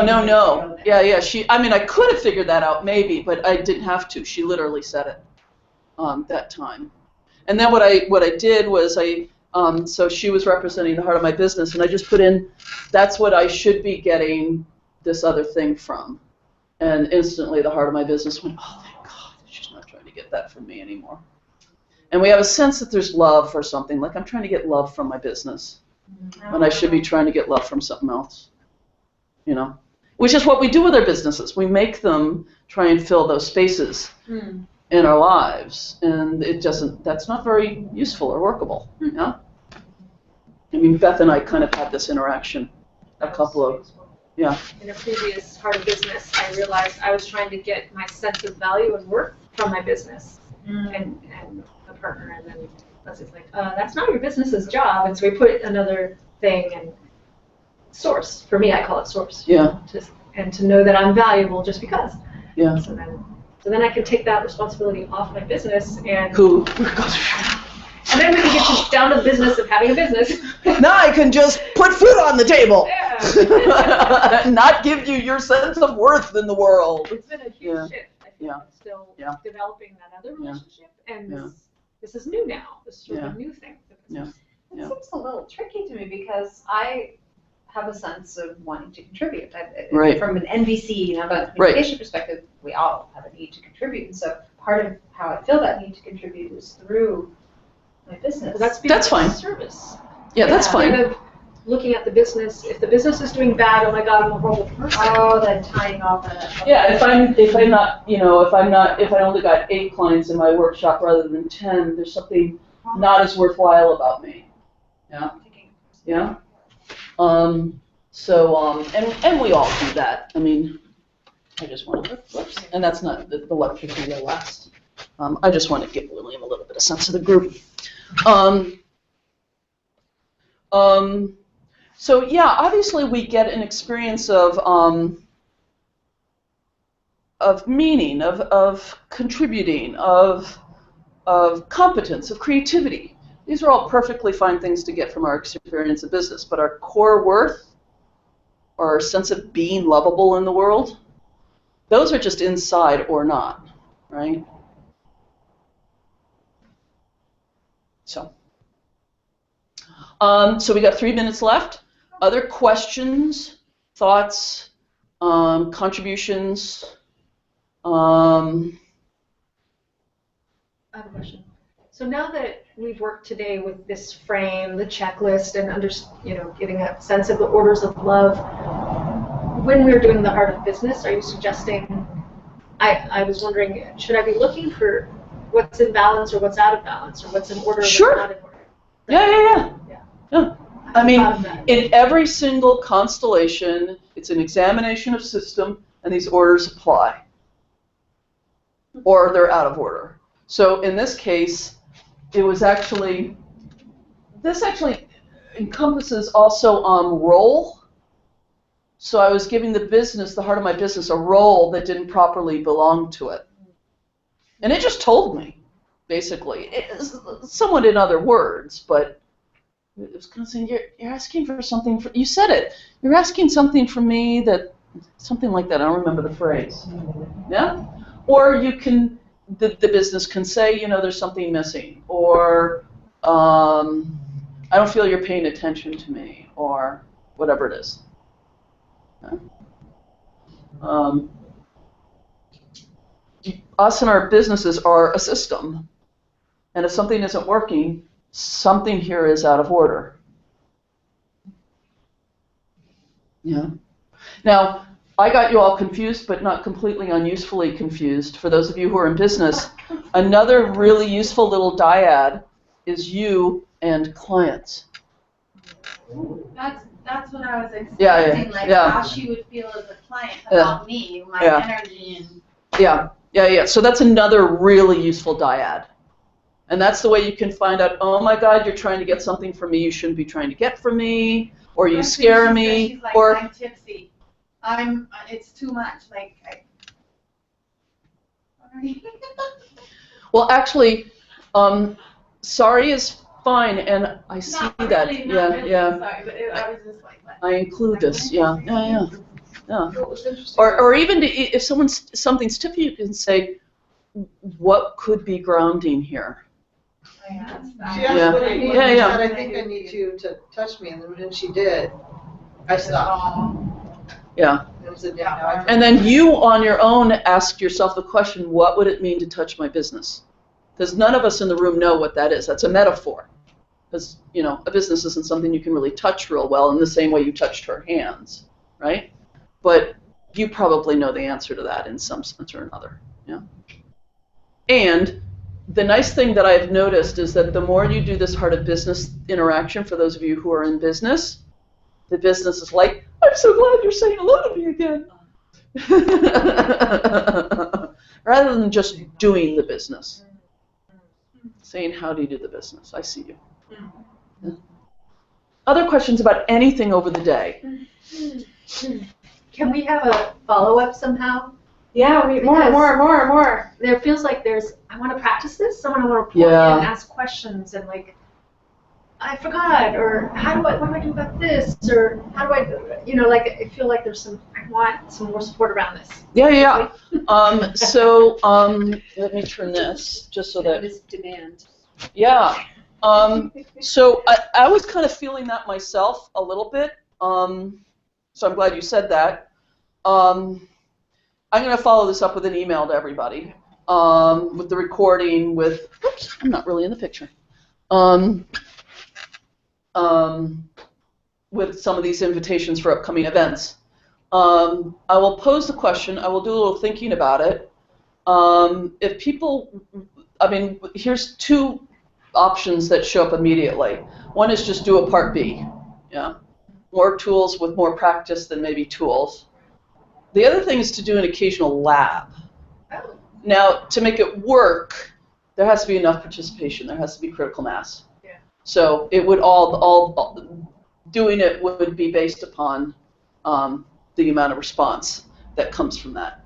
And of course, you guys can play with each other as well. Yeah. It is useful, I find, with constellations. If you're not deeply familiar with the frame, I'm sure Kathy knows this, people can make really interesting mistakes that are very well-meaning, but actually don't help the system. A really common one is telling the representative for the client to forgive their parents, which is something that we do commonly. It's a standard we have, but in the constellation frame, it's often a not very useful move. Or for the parents to do a real mea culpa. I'm so sorry. I should have. It makes them smaller and it doesn't help the system. There can be some well-meaning moves out of inexperience that actually are not so helpful. So having some guidance around it can sometimes be super helpful. So any immediate response to all that, or? Let's say I have an impulse, because I did try to do a historical reparation, not much Yeah. How would you channel that kind of an impulse? Like, in what cases would you go with it? In what cases would you channel it into something else? That is so situation specific, I almost can't answer it. So I hear you say that this is a mistake that people commonly make. So I'd like to avoid making that mistake. So I'd just like a little bit more information about, like, how do we know when it... If we're making the parents smaller or weaker in the system, it is not helping the system. Okay. Yeah? We want to strengthen the parent. So that's what you kind of want to be watching out for in some way. You want to maintain this order of love. And I have to go. okay, and part of the problem, of course, is that people in places of seniority become abusers, right? So that's the thing we have to unentangle, right? So being big isn't equated with power over, yeah? But to be the safe parent, the safe, strong leader or parent, yeah? So, yes? So it's One more, and then I'm going to let you all go and you can ask me questions. The seniority, you want to keep the parent higher on the hierarchy. Not to say they're right or wrong. So the person's not pulling back. Right. Yeah. In some, yes. And what a child needs is what? The parents to be parents. Even us grown-ups need to feel that strength in the system. Even disassociating with parents, or being in parents being in a healthy place but still being parents, and not yeah. Here. Yeah. Or yeah. Okay. Okay. We're not switching power over. The dilemma here is right at the end of the day, we're getting into one of those sets of nuances. Okay. So I'm going to ask us to not try and solve that, because there's a whole lot of calibrating and understanding and feeling into it, an experience that I'm not going to be able. You can ask me the best questions in the universe, I'm still not going to be able to answer it very well, because so much of it. One of the things that is so difficult for Bert Hellinger is he'll come across and say, this is what you do when you blah, blah, blah. And then 2 years later, very similar situation, he'll say the exact opposite thing. And people will say, but you said they're that. And he says, that's right. Because it's all really contextual. Yeah. So in answer to your question, yes, part B, and yes, lab, although I don't know what that means at all. And I was wondering if we could all stay in touch as your little laboratory. Shall my response not be BCC'd, blind copied, so you can see each other's email addresses? Oh, sure. It's standard when you. Yeah. Yeah. So it's just standard when you send out a group email to a group of people who don't know each other, is you do a blind copy so that people are not spamming each other and stuff. But if I have your permission, I won't make it blind, and then you can use, contact each other. Okay. Okay. Send you off in the evening. If you have questions, come talk to me. And I really hope this was useful for you. Thank you. Thank you, William. Everyone say goodbye to William. Bye, William.